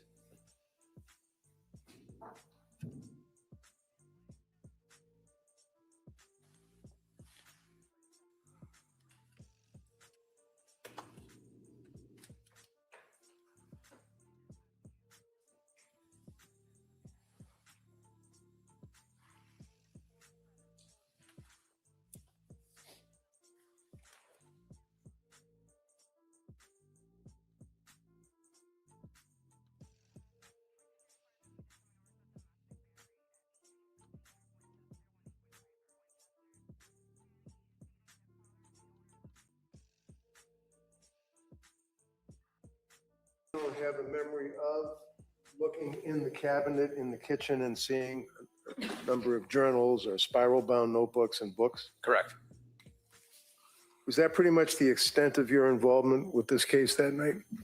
That night, yes. And you really didn't get involved with any further investigation on this matter as far as seizing evidence, except for what you've testified to, right? We did seize, I located a laptop in the hallway closet. Okay. And that was, I believe, seized by the state police as well. Okay. Anything else you recall? How about, do you remember when you guys were searching or you watched the state police searching, did they open up drawer to the nightstand that was next to the bed with a number of pill bottles in it? Again, I wasn't present when that was taken, so I can't attest to that. How about Apple Watch? No? I don't recall. Attorney Buckingham, can you redirect? Just briefly. Sure. Sir, when you were at the hospital with Lindsay Clancy, with the defendant, were the medical staff in the emergency department actively treating the wounds to her neck and her wrists? No, they were not. And when you came back to the home at 47 Summer Street to secure the scene and wait for crime scene services, nobody went into the house that didn't need to be there before crime scene services, correct? Correct. In your experience, is that normal? Yes. And so were you present when any of the photographs that were shown to you by defense counsel were taken? I don't believe so. Okay. So your testimony today about those photos is your best memory of what the scene looked like at that time? Yes. And as far as your role in the search warrant execution, fair to say there were quite a number of state police, Duxbury officers, as well as crime scene troopers on scene in the house during that. And each person, did they have their own kind of role in what they were doing? Correct. And did you kind of stay to your area? Yes. And you indicated that you only found a laptop in the first floor closet, correct? Correct. And so any of the other manners in which the rooms were searched, you were not a part of? Correct. Thank you. Nothing further. You didn't have to stay to your area as a detective in the Duxbury Police Department, did you? Correct. So you were able to go and assist with the search and go into the different rooms and look for potential evidence, right? That's correct. And do you remember approximately how many Duxbury police officers were in or about the house, either outside, on the porch, on the deck, in the house, downstairs, upstairs? I don't. Would it be more than 10? No, I wouldn't say more than 10. How about state police? You remember how many there were of them? No. So all told, when you consider that, the sheriff's department wasn't there too, were they, if you recall? No, Okay. they were Sometimes not. they send them to take pictures. No. I don't know if they, okay. Would you agree that there were probably more than 10 officers from state police and Duxbury police that would be doing this investigation? Correct. All right. A number of police cruisers, and then you have perhaps, just asking, the yellow tape, Yes. crime scene, don't pass it and all that. Correct. Now, if I was, for example, to show up and pull up in my car and get out, and they're not going to let me wander in the house and look around, are they? Correct. I mean, that's just for law enforcement officers only until they clear the scene. Correct. That's after they execute their search warrants and find whatever evidence is relevant, in their opinion, Correct. that they seize, right? Yes. Once the scene is clear, then people are able to go back into the home, right? Right.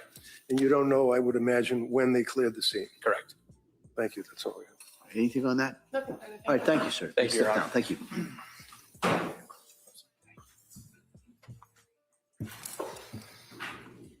Attorney Buckingham. Oh, Richard Lepard.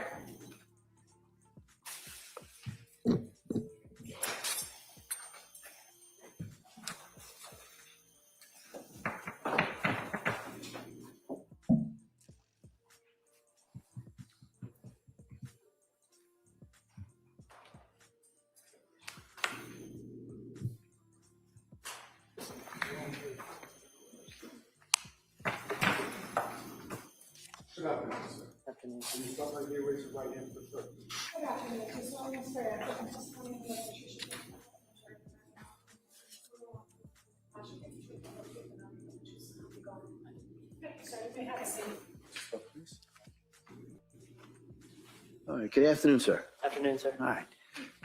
Attorney Buckingham, please. Thank you. Good morning. Good morning. Could you please tell the jurors your first and last name? Richard Lepard, And can you spell your last name for the record? Lippard. And how are you employed? I work for the Duxbury Police Department. And how long have you been a police officer? 6.5 years. Have you worked for Duxbury the entire time, or did you work someplace else? The entire time. What's your current assignment at the Duxbury Police? Patrolman. Back in January of 2023, were you also on patrol then? Yes, ma'am.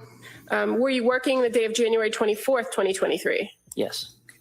At some point while you were on shift that day, were you asked to assist in an ongoing investigation for an incident that occurred at 47 Summer Street in Duxbury? Yes. I was called back in.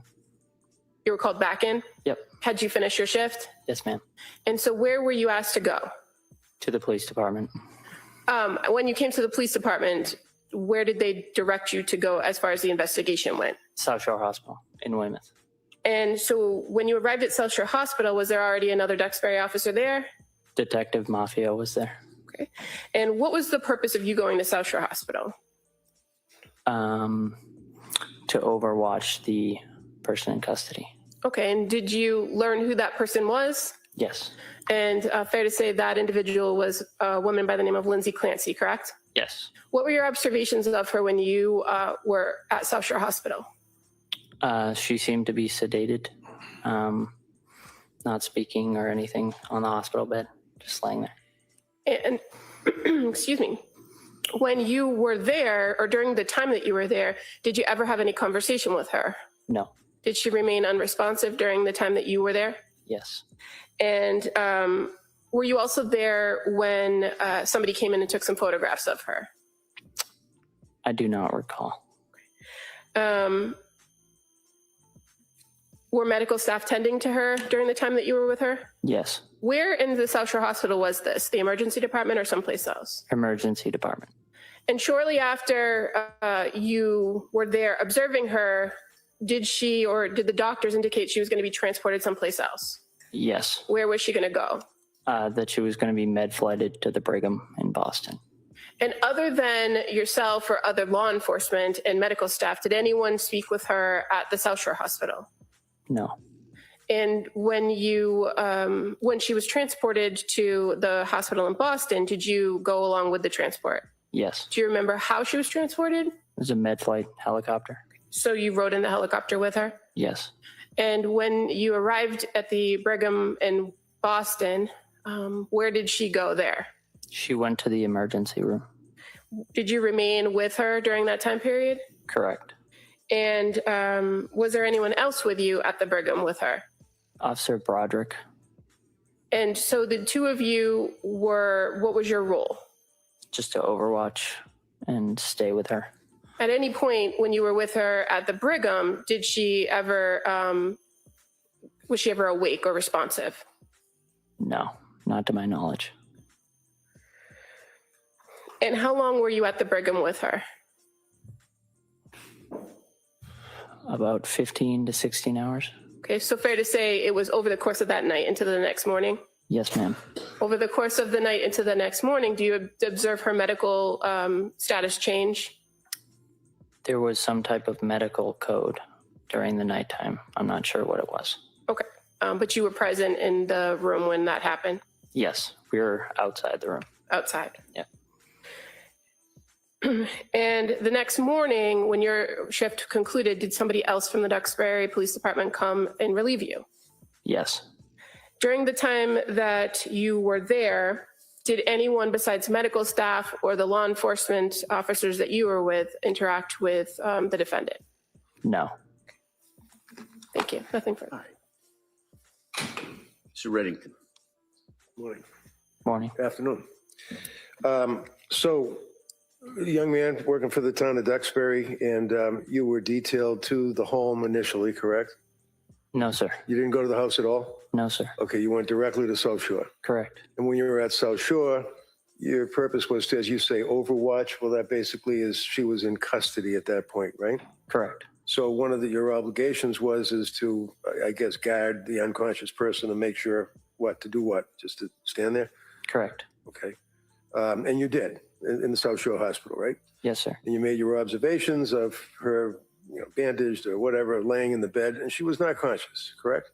Correct. And at some point, the decision was made medically that they were going to have her med flighted to the Boston Hospital, Brigham and Women's, right? Correct. And that was by way of the helicopter. Yes, sir. You had a helicopter ride into Boston with her, right? Yes, sir. You were overwatching her in the helicopter again, right? Yes, sir. She still had not gained consciousness at all. Correct. She wasn't talking to you or medical staff or anybody, right? Correct. She was already had the tubes and stuff in her mouth coming out, and she was bandaged up and wrapped up and basically laying down in the gurney in the helicopter, right? Yes, sir. So when she gets to Brigham and Women's Hospital, they bring her into the emergency room, right? Yes. And that room was loaded with equipment, boxes, wires, tubes, buzzing beeps, lights, things of that nature, right? Yes. Life-saving equipment that was in there, right? Yes. Very small room, wasn't it? Yes. Kind of hard to maneuver. There was enough space for the medical staff to maneuver. All right. And how many police officers were overwatching the unconscious person while she was in the emergency room at Brigham and Women? 2. That would be you and the other officer from Duxbury. Yes, sir. At what point did the state police officers arrive in the hospital? I don't recall them coming to the hospital. Did you ever see state police in the hospital? Possibly at South Shore Hospital, but not in Boston.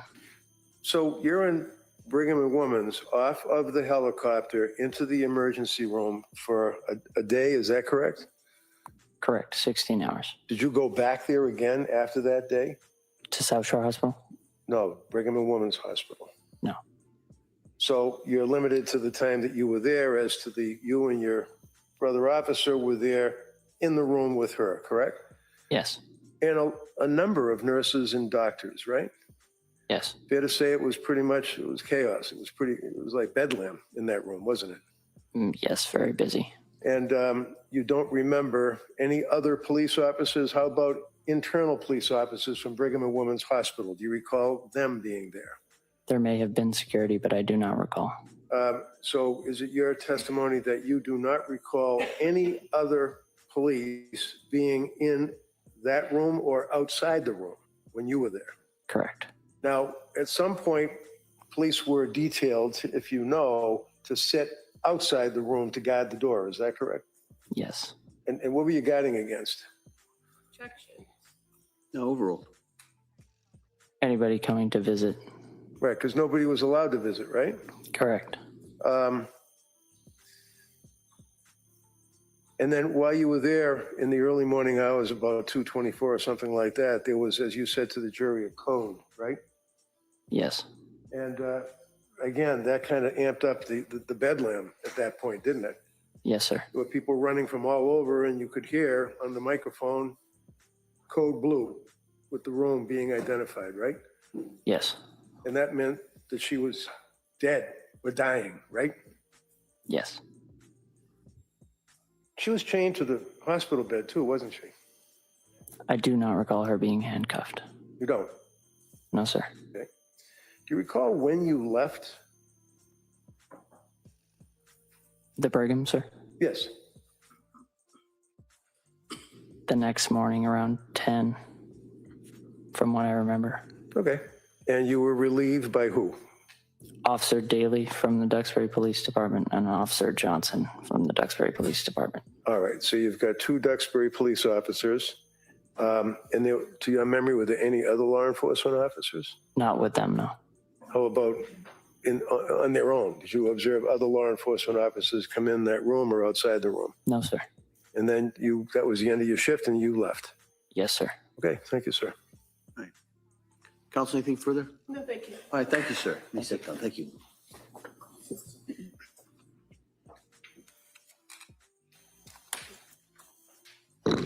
Commonwealth calls Dr. Mark Henowitz. Just for the record, Your Honor, I'm just voting object to this with agreed circumstances. And Do you want to go to sidebar? Yeah, please. Would you?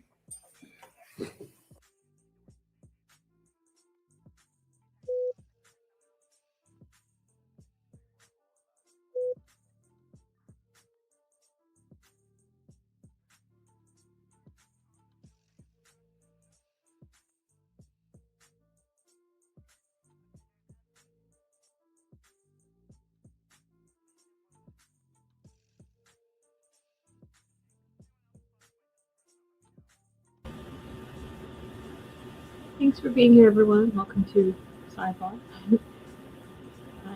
I did hear them say that the next witness is Dr. somebody, so if that's the start of the medical team starting to testify, I don't know if it's from the hospital or previous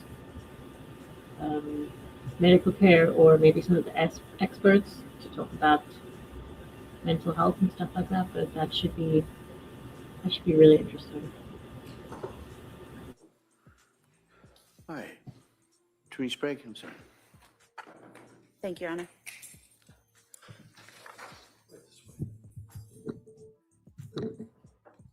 Thank you.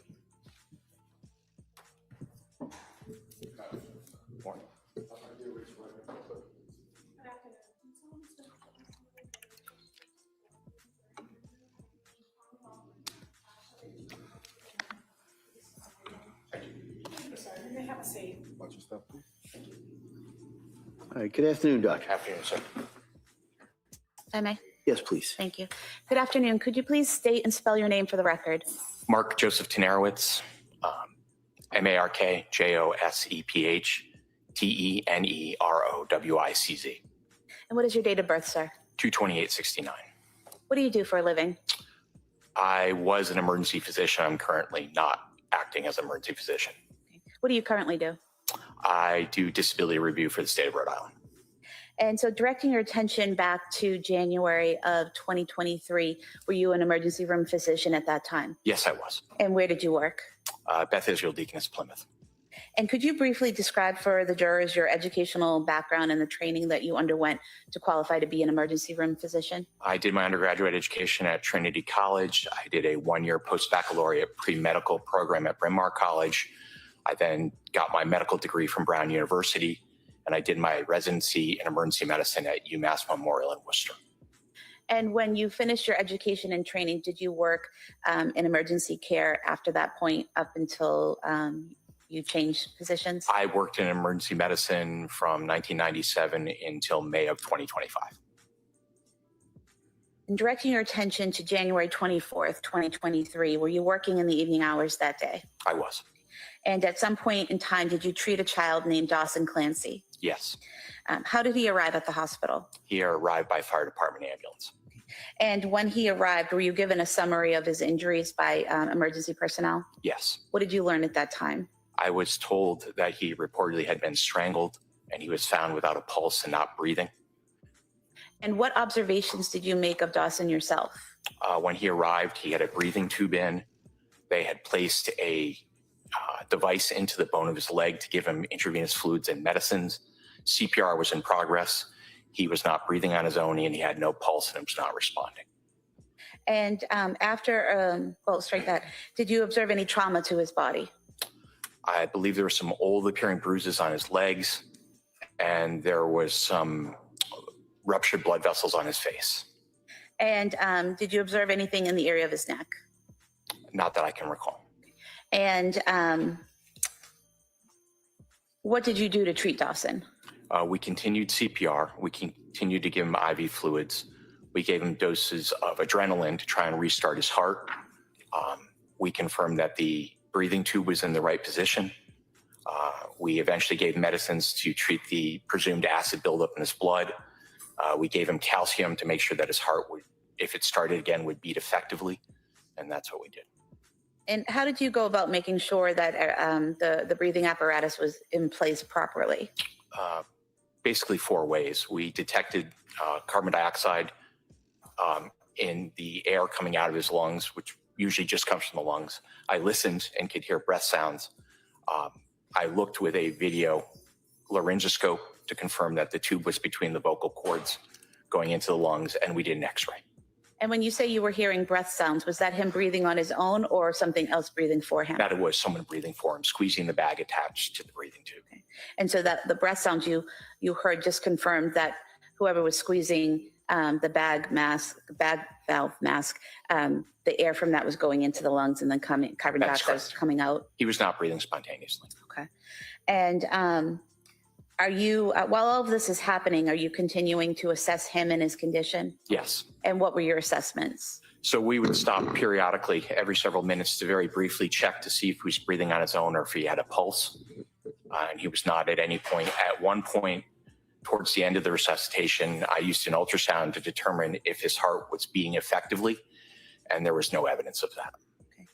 And based on your training and experience, at some point in time, did you make a determination that your efforts weren't going to be successful? I did, based on the time from when resuscitative efforts started in the field by the paramedics and the time that we put in, and the fact that despite the best resuscitative efforts we could, the fluids, the medicines, the CPR, breathing for him, it did not look like his heart would ever start again. Approximately how long did you and your team work on Dawson? I believe we worked on Dawson about 40 minutes in addition to what the paramedics had done previously. At any point in time, did you try to use a defibrillator? I did not. And why is that? He was unfortunately never in a heart rhythm that would have made defibrillation an effective treatment. So your heart has to be in a certain condition for a defibrillator to even work? Yes, there are 2 heart rhythms, basically equivalent of the heart, that if you use a defibrillator, you can restore a rhythm that makes the heart beat effectively. He was never in one of those rhythms. And at some point in time, did you declare Dawson deceased? Yes. Okay.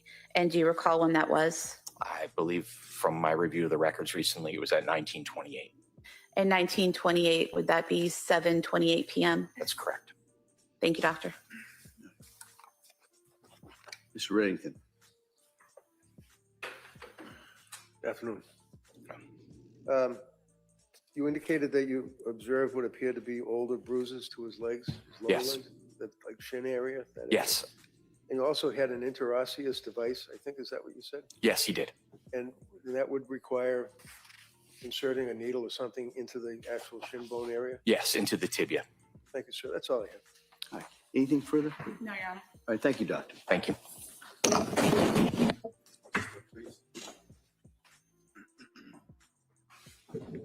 I'm going to call Dr. Benjamin Kaufman.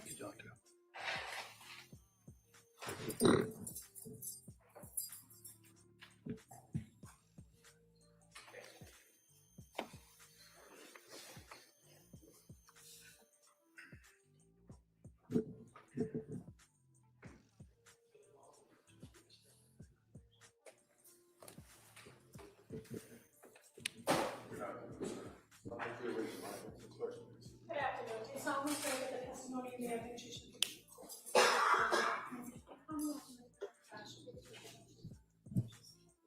I do.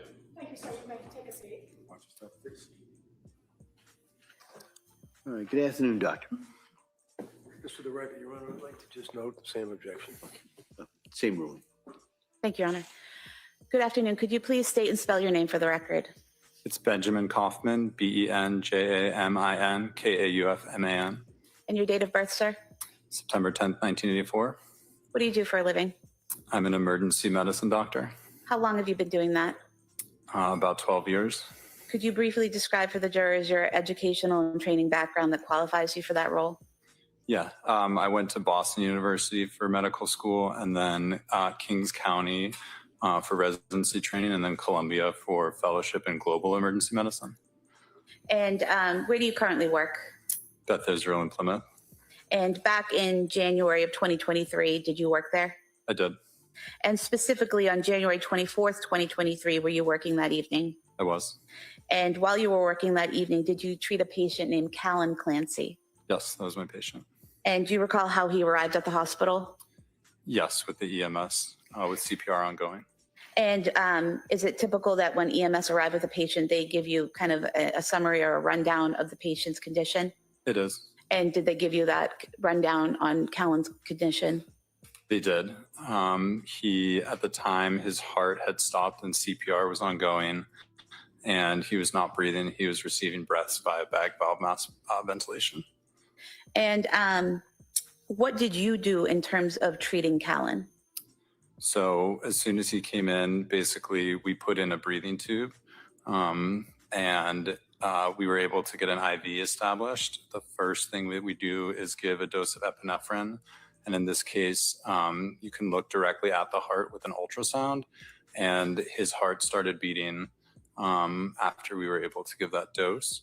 At that point, we continued compressions, continued giving him breaths through the breathing tube. And Plymouth Hospital does not have pediatrics or the ability to care for that level of pediatric patients. So we're on the phone with Boston Children's Hospital, making preparations basically to get him to the more definitive care. And about how long into your care of Callan did he regain a heartbeat? Probably from the time that he got to the ER, maybe like 10 minutes or so, I'm guessing. At any point in time, did he regain the ability to breathe on his own while he was in your care? No. Did you do any examination or testing to determine Callan's brain function? So at no point did he exhibit any brain function. I'm not like a neurologist, so we are not the definitive person, but in emergency medicine, there's a scale called the Glasgow Coma Scale, which is generally from 3 to 15. There's different variations for pediatrics, but he scored the lowest, which basically is you're in a coma or have no brain response during the entire time that he was in my care. So on that scale, the 3 to 15, 15, would that be someone who's walking and talking and acting normally? That's correct. And a 3, is that someone with no brain function? That is correct. And you testified that Callan was at a 3 when you treated him? At no time during his care did he have any brain function that was evident on my exam. And at some point in time, was it decided to transfer his care to Boston Children's Hospital? Yes, we were in contact with him basically immediately, and then he was flown by helicopter to Boston Children's Hospital, and the whole time the ICU doctors were on the phone reviewing the case and making recommendations. And at any point in time, to your knowledge, from the time he entered the emergency department at Beth Israel Deaconess Plymouth until he arrived at Boston Children's Hospital, was he able to breathe on his own? No. Thank you, doctor. All right, counsel. I have no questions. Thank you, sir. Thank you, doctor.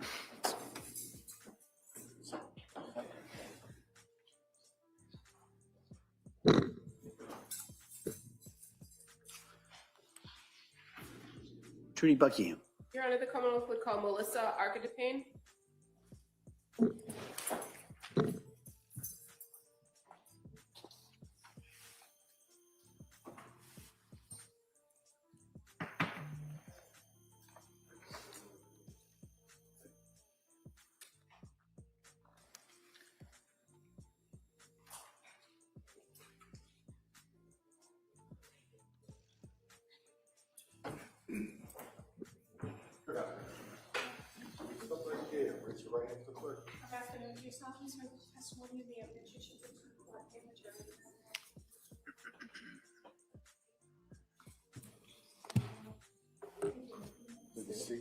Watch your step, please. Hi, good afternoon. Attorney Buckingham, please. Thank you. Good afternoon. Could you please tell the jurors your first and last name? Melissa Acadipane. Can you spell your last name for the record? Arcadipane. And did you work for South Shore Hospital? Yes. And what was your role at South Shore Hospital? My last role was a supervisor of the specimen processing department in the laboratory. And do you still work in that role? No. Okay. Back in 2023, specifically January, were you in that role? Yes. And how long had you worked for, or have you worked for South Shore Hospital over the course of the years? Over 20 years. You said that you were the specimen processing supervisor? Correct. What are the general responsibilities for that role? Overseeing the department where all of the specimens from within the hospital and even outside of the hospital will come in through that department to be received, checked, make sure they have orders, make sure they're collected in the correct tube. And the laboratory at South Shore Hospital is responsible for processing blood samples, urine samples that come from other areas of the hospital, correct? Correct.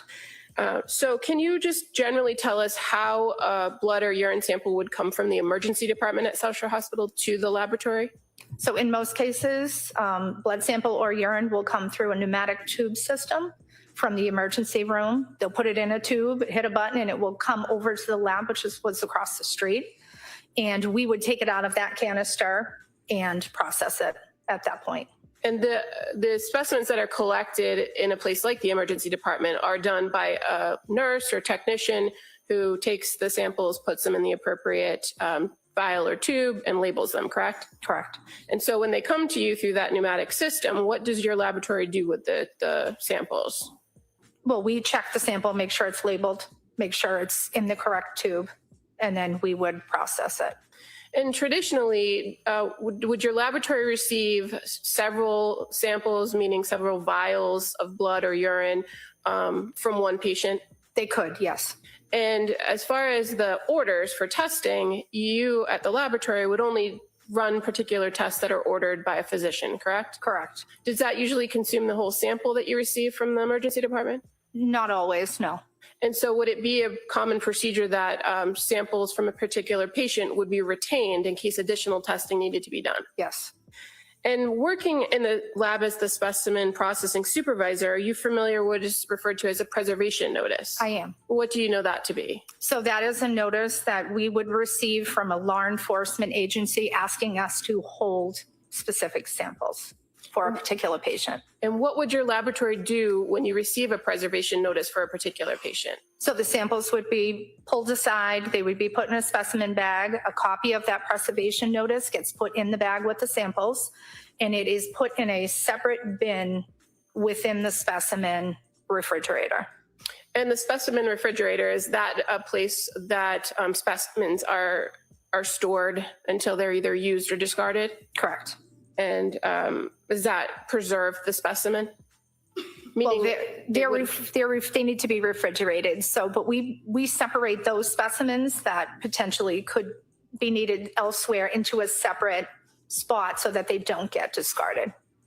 Now, were you aware that a preservation notice had been served on South Shore Hospital for the blood and urine of Lindsay Clancy on January 24th, 2023? I was. And were those samples of blood and urine collected in the same manner you just described and put in a separate bin? Yes. And on January 31st, 2023, did you have the opportunity to interact with a trooper from the Massachusetts State Police? I did. And what was that interaction? Can you describe it to us? He came with a warrant to collect the specimens. And so did you collect the specimens that were labeled for Lindsay Clancy? I did. Somebody had already put them in that bin in a bag, so I just went to the bin, retrieved them, made sure they were hers, and gave them to the officer. And in fact, you handed over 6 vials of blood and 1 vial of urine to the trooper on that day, correct? I don't remember the exact samples or sample type that I handed over, but I do know that I gave him samples. Okay. And as far as your memory, you recall that you double checked the ID label on the items to make sure that they belong to Lindsay Clancy, correct? Definitely. Okay. Nothing further. Thank you. All right. Counsel. No questions, thank you. All right. Thank you. Thank you.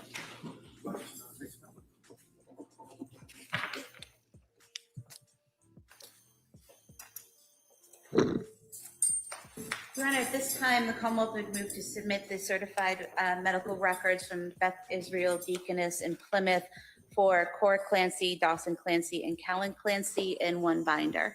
No objection. All right, they may be admitted. You could approach sidebar. Yes.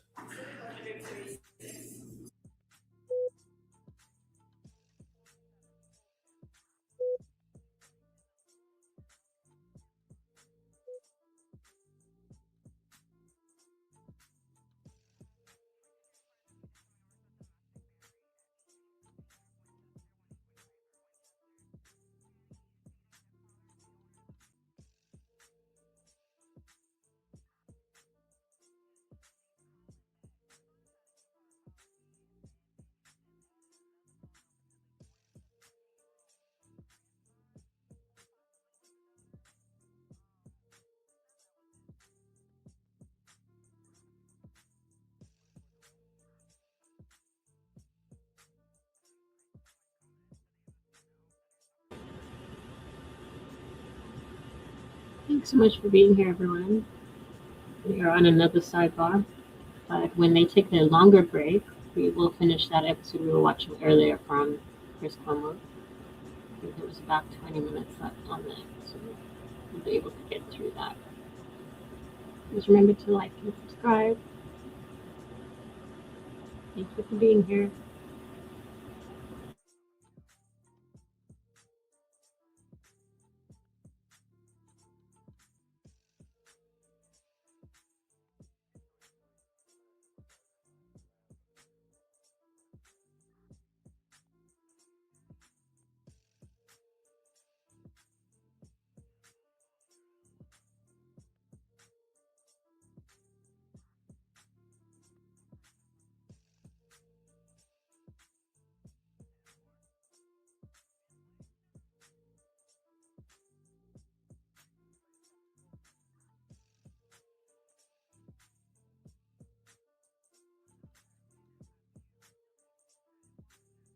Listen, jury, in talking to counsel, we are going to break for today.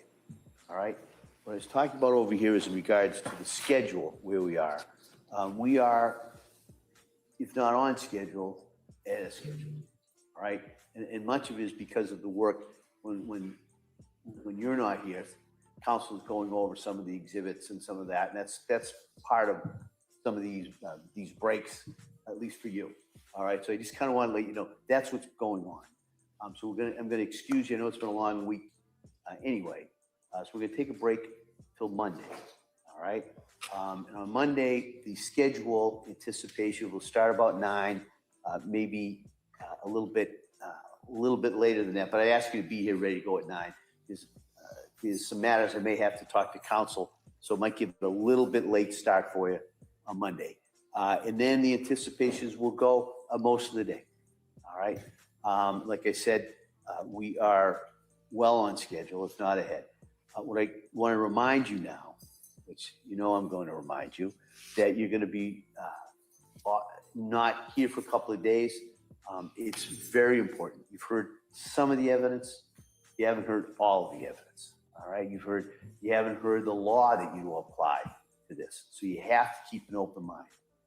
And the best way to do that is don't talk about this with anyone. Don't do any research. Don't watch anything. If something comes on, turn it off. And just like I said, if you're talking to somebody, brings up, blame me. All right. The judge said, I am not to talk about it. I'm not to listen to anybody talking about this and shut them down right away. I appreciate all the work that you've put in here so far. I look forward to seeing you on Monday. I hope you have a nice weekend, and we'll see you there. All right, thank you. Court, all right. Sure, close your notebooks, please. Place them on the chairs. All right.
how could you do this? I don't understand. How could you do this? I don't understand. I said that over and over and over again. And then it kind of clicked. I was like, oh yeah, there is this thing. There is this thing.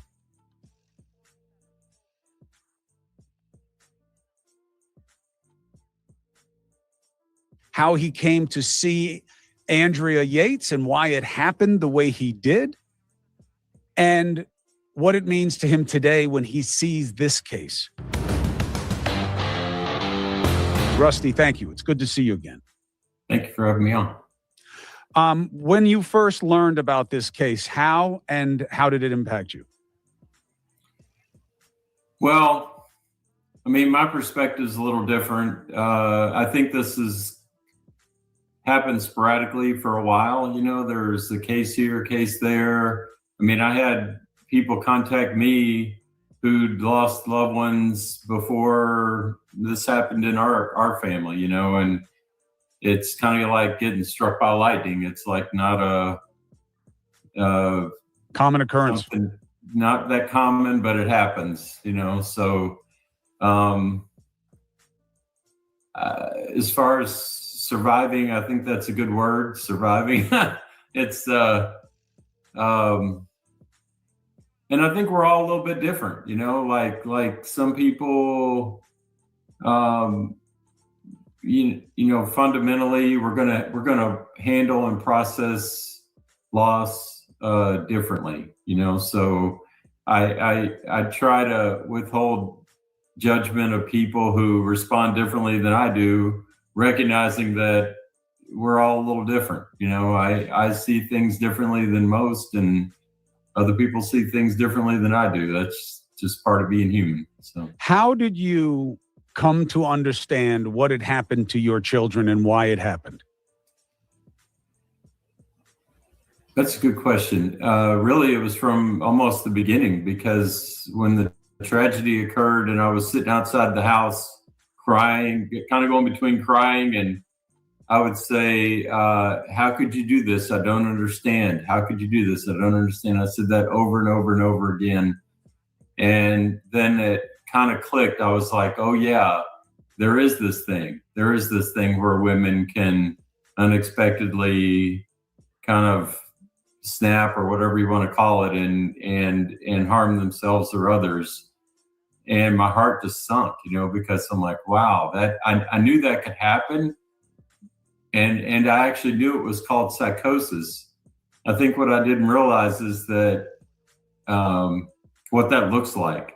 You know, I saw it like, okay, you know, someone, you know, strips their clothes off, runs down the street and calls themselves Jesus or something, right? That's psychosis. It isn't kind of quietly trying to stay composed while dealing with all these crazy thoughts. You know, what your guest said earlier, I think is exactly true. The way I understand it is, it's very much like having a dream overlaid on your reality, like elements of a dream overlaid on your reality, so that you can't really tell what's real and what's not. So if they see spiders on the wall and slap the wall, to us, that wouldn't seem quite appropriate, right? Because they're just slapping a wall, but they literally saw spiders. I mean, it's actually activating the vision part of the brain. It's like, it's every bit as real to them as the rest of the world. So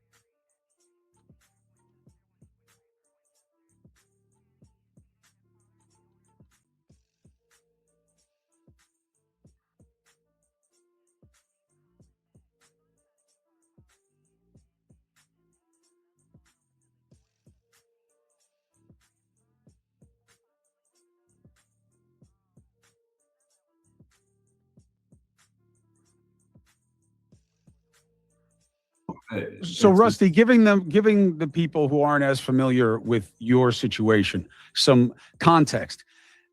Andrea Yates was not new to mental illness. She had a history of mental illness and multiple hospitalizations and different attempts. How did you rationalize what was going on with her and what it meant for her being around the kids? Oh, at that time, yeah. Well, my understanding was she'd been depressed. She had postpartum depression, which, and she had in 2 years prior, after Luke was born, she had thoughts of suicide, right, during that time. Never in the course of time did she have any thoughts of harming our children, or at least that was never captured or stated or anything like that. As far as how she appeared, it was kind of like someone who's trying to compose themselves. She did have moments like your guest said earlier, where she kind of waxed and waned, where sometimes she was really kind of in a catatonic state. She might have been shaking, picking at her hair, stuff like that. But then other times she was more conversant, more functional. And so I think that was another tricky thing about understanding where she was at. It was a moving target. It wasn't a constant for months. It was kind of like, all right, how is she today? And honestly, it's a lot the same today. When I call her or visit her, it's, which Andrea am I getting today? It's kind of sad. But no version of Andrea in your experience had been one that you ever considered a danger to your kids. Exactly. No, in fact, it was completely the opposite, because she's such a loving, giving, caring person. If they ever scraped their knee, they weren't running to me, they were running to her, because she dote on them and hold them and put a Band-Aid on it, even if there was no scar, So, whereas I might say, hey, I don't see any blood, get back after it, So, that was her though. And so kind of what you said earlier, it's the person in the world that you trust most. And I think that's one of the hardest things to deal with, that level of betrayal. Because do you ever want to put yourself in that position again where you could trust somebody to that degree, where you might be betrayed again? So the decision to testify on her behalf for the defense in the trial, how hard was that? It was an easy decision. I was going to do what I could to help her. I think while I was on the stand, I just shook my head, because I thought this whole thing is kind of like what you alluded to earlier. It's a complete waste of time. It's like, it's cruel, it's wasteful, it makes absolutely zero sense. And, through the years, I've kind of come to realize that what we have is a legal system, not a justice system. And if we treat it like that, then it makes sense. Then it's like, okay, maybe it tries to find justice occasionally, but really it's a legal system. It's interesting. Yes, that distinction is drawn and is fair a lot. It's certainly imperfect. It certainly is imperfect. Let's just leave it at that. The interesting pushback to your assessment of this being an ineffective use of resources and emotion, the usual pushback is, oh yeah, say that to Rusty Yates, say that to the father of those kids, and now see, but you are the father of those kids, and exactly. You're saying it. So how did you get over your sense of loss and pain and enable yourself to see it differently? I don't think those are really the same thing, getting over loss and pain. And I think that's what people can get confused, that, hey, if you support Andrea, then you don't really care. And that's the furthest thing from the truth. I think it's been 25 years and I'm still, I'd say, pretty close to getting back to where I was before the loss. I mean, it's devastating, and it isn't just the kids. It's Andrea. You know, it's not always easy to find a good partner, and she and I really were good together. And also hopes and dreams. You know, you have a vision for where your life's going to go, how you're going to live it out. That's gone all in one day, right? So I treat those sort of as separate. My support of Andrea stems from, it's really pretty simple. It's the analogy I give of, okay, say I'm driving the kids along in our Suburban, I have a heart attack and swerve into oncoming traffic and everyone dies but me. You know, what on earth good would it do to prosecute me? It would make zero sense. It wouldn't serve as a deterrent. It wouldn't serve as justice. It wouldn't serve as anything. That's kind of how I view Andrea's case. She got sick. You know, if it wasn't for her sickness, right, this would never have happened. And so I don't even see how it's possible, or, you know, to try to blame someone like her or you know, or like Miss Clancy, who, you know, if they have an upstanding record, even their own family saying, look, this is completely out of character for them. But you know what, if you said that, you said it several times earlier, I found it fascinating, because if you say, hey, who thinks that someone who does something like this is necessarily insane, you'd be excluded from the jury. You wouldn't even be on the jury. That question was asked to the jury panels in the first trial, and they were all excluded. Everyone who said, hey, yeah, any mother who does this is crazy is not on the jury. So, so you're already dealing with people who are open in a way that common sense, you know, may not favor. But so there are two trials in the Yates situation, and a lot of the factors line up very closely to the Lindsay Clancy situation. Yeah. And what was it like for you? You testified in the first one, you didn't testify in the second one, but someone did testify in the second who I know pretty well, named Dr. Michael Wellner. And Wellner, of course, realized that the mother of your children was mentally ill, and she was mentally ill at the time.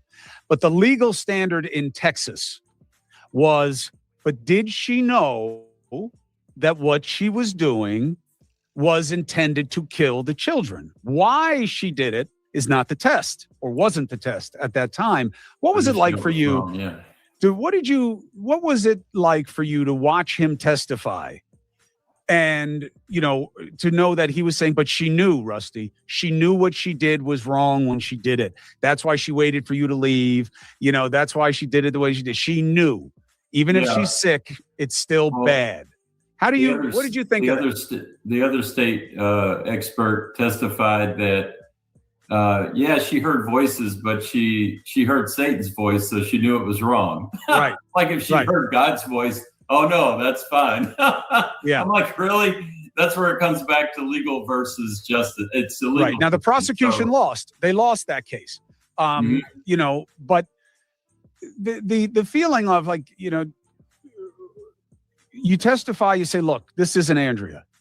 But the idea of, well, then what do you do? What do you do? Legal system, justice system. If she's not guilty as far as you're concerned, because it's not her, so it is what it is. It's the heart attack. Did you believe that she should have just been set free?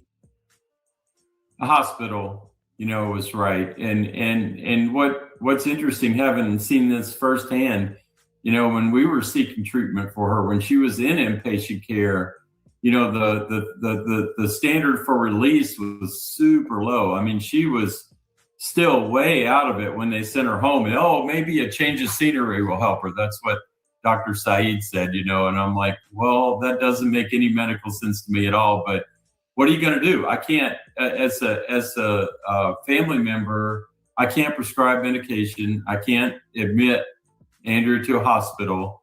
You know, I'm following the doctor. I'm seeing the doctor, following the doctor's orders. Anytime I'd ask a question, he'd turn and look at his plaque on the wall. You know, hey, I'm the doctor. You're nobody. You know, so we did our best in that framework, in the framework we have for medical treatment. You stayed married. This happened in 1999. You stayed married until 2004, 2005. Why? Well, the tragedy was in 2001. 2001. Yeah. 1999, she had some postpartum issues. 2001 is when the kids were killed. I'm sorry. But you stayed married for a few years. Why?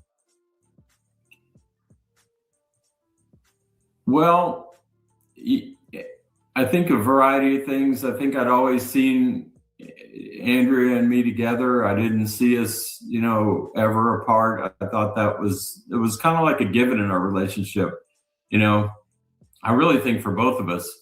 And, but this was a huge betrayal of trust. So it took me a long time to kind of process that and get to the point where I could understand the difference between forgiveness and consequences. I used to think, okay, you forgive somebody, then everything's back to the way it was. No, it's like somebody steals silverware from your house. You don't have to invite them back to dinner. You may understand they needed the money for food themselves or something and forgive them, but you may not want to put yourself in that situation again. So when I realized that, I thought, whatever happens, whether she's in a state hospital, whether she's released, whatever it is, I couldn't see myself sharing a home with her again, because I couldn't trust her.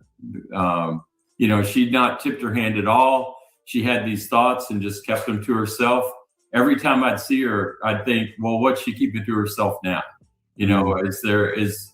What's going to happen tonight when I go to sleep? I don't know, So in the first trial, just to remind people, she was found guilty of capital murder. They didn't seek the death penalty. She went away to prison, fairly limited treatment. Because of this weird off-topic development, which was one of the state's experts said something really stupid to the jury about a TV episode of Law and Order and what that taught us about this kind of situation. And on appeal, the bench found that was really stupid and prejudicial and overturned it, declared a new trial, and she was found not guilty, which I always thought spoke a little bit to an evolution in our understanding of what this was and what this wasn't, even in Texas. And how do you think she is today? Are you in any kind of contact? Do you know? Well, yes, I am. And I would say that, as far as that bar, for release from a hospital, she was past that within a year. She was better than she'd been in the hospital within a year of the tragedy. I think they did keep her pretty heavily medicated through the trials, which I think is a blessing, right? And I think that's been the only respect where things have been a little harder for me than they have been for her, because I take the full brunt of it, whereas hers is muted by her medications. But through the years, she has relapsed. I mean, they took her off antipsychotic medicine maybe 3 times total, and every single time she relapsed. But I would say for the past, 10 years or so, she's been pretty stable. And I think at this point, her being in a hospital, I personally would like to see her released so that she could do simple things like go to a restaurant or go shopping or go swimming or something she enjoys. But at the same time, she's a pretty private person, and I think she enjoys the level of protection she gets from the hospital. Not just anyone could walk in and visit her or see her or comment. And I think she worries that if she was released, how would the public receive her? And so, like I said, I have my own personal preference. I've tried to encourage her along those lines through the years, but I totally respect that position because given all that, it's understandable, that she might even not want to be free herself. What would you say to Patrick, the father and husband in the Lindsay Clancy case? Wow. I thought about that. I think it's a super hard row. Stick with what you know. You know her. You know what she's like. I think that's got to be behind a lot of the support that you're giving her now. I would say look out for yourself too. Think about taking time to grieve, taking time for yourself, just surviving. And, you can decide, over time where you want to go in your relationship, with her.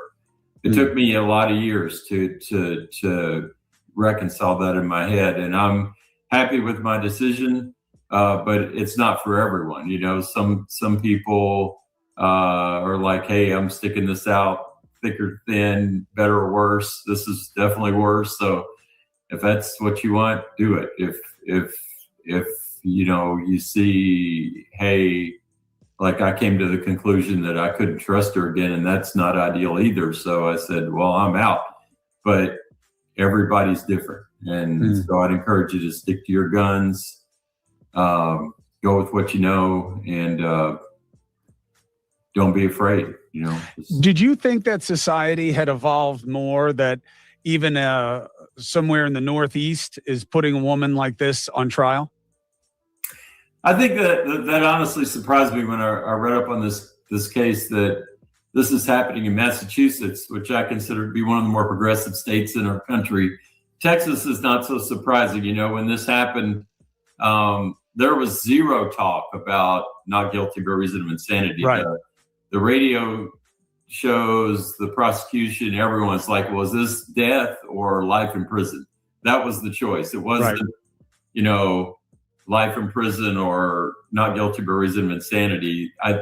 I'm happy with the fact that I stood up for Andrea, and I think the fact that I've been so consistent. No one has been more affected by this than I have in Andrea. But yet I'll still stand up for her because I know who she is. I understand this was only a product of her illness. It's sad. It's tragic. It's so hurtful. It's been 25 years of hurt, but it doesn't mean we can't go on and live, and it doesn't mean that we're getting it right. I know it's not easy because you start handing these out, and pretty soon everyone's saying, "Hey, I'm insane too." That doesn't work. Right. So I think it's going to be tough until we get, okay, here's a definitive blood test, that says, yeah, she was out of her mind, because if it's behavioral, it's a tricky thing, especially in a culture that is punitive by nature, that is dismissive of mental health and suspicious of it. And we still call most people, you got kidney disease, we talk about kidneys. You got diabetes, we talk about diabetes. You got any kind of mental illness, we call you crazy. So we're evolving, but we got a long way to go. Rusty Yates, 100%. I appreciate your perspective, and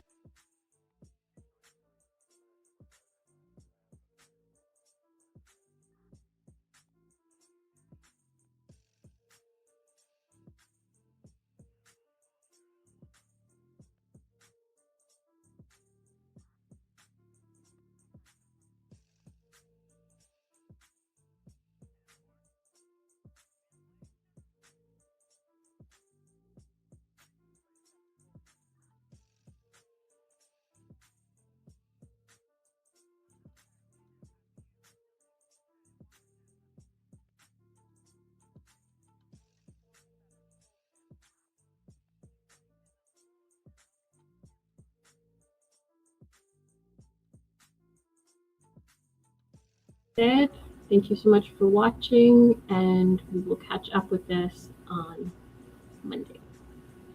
Thank you, everyone. Bye.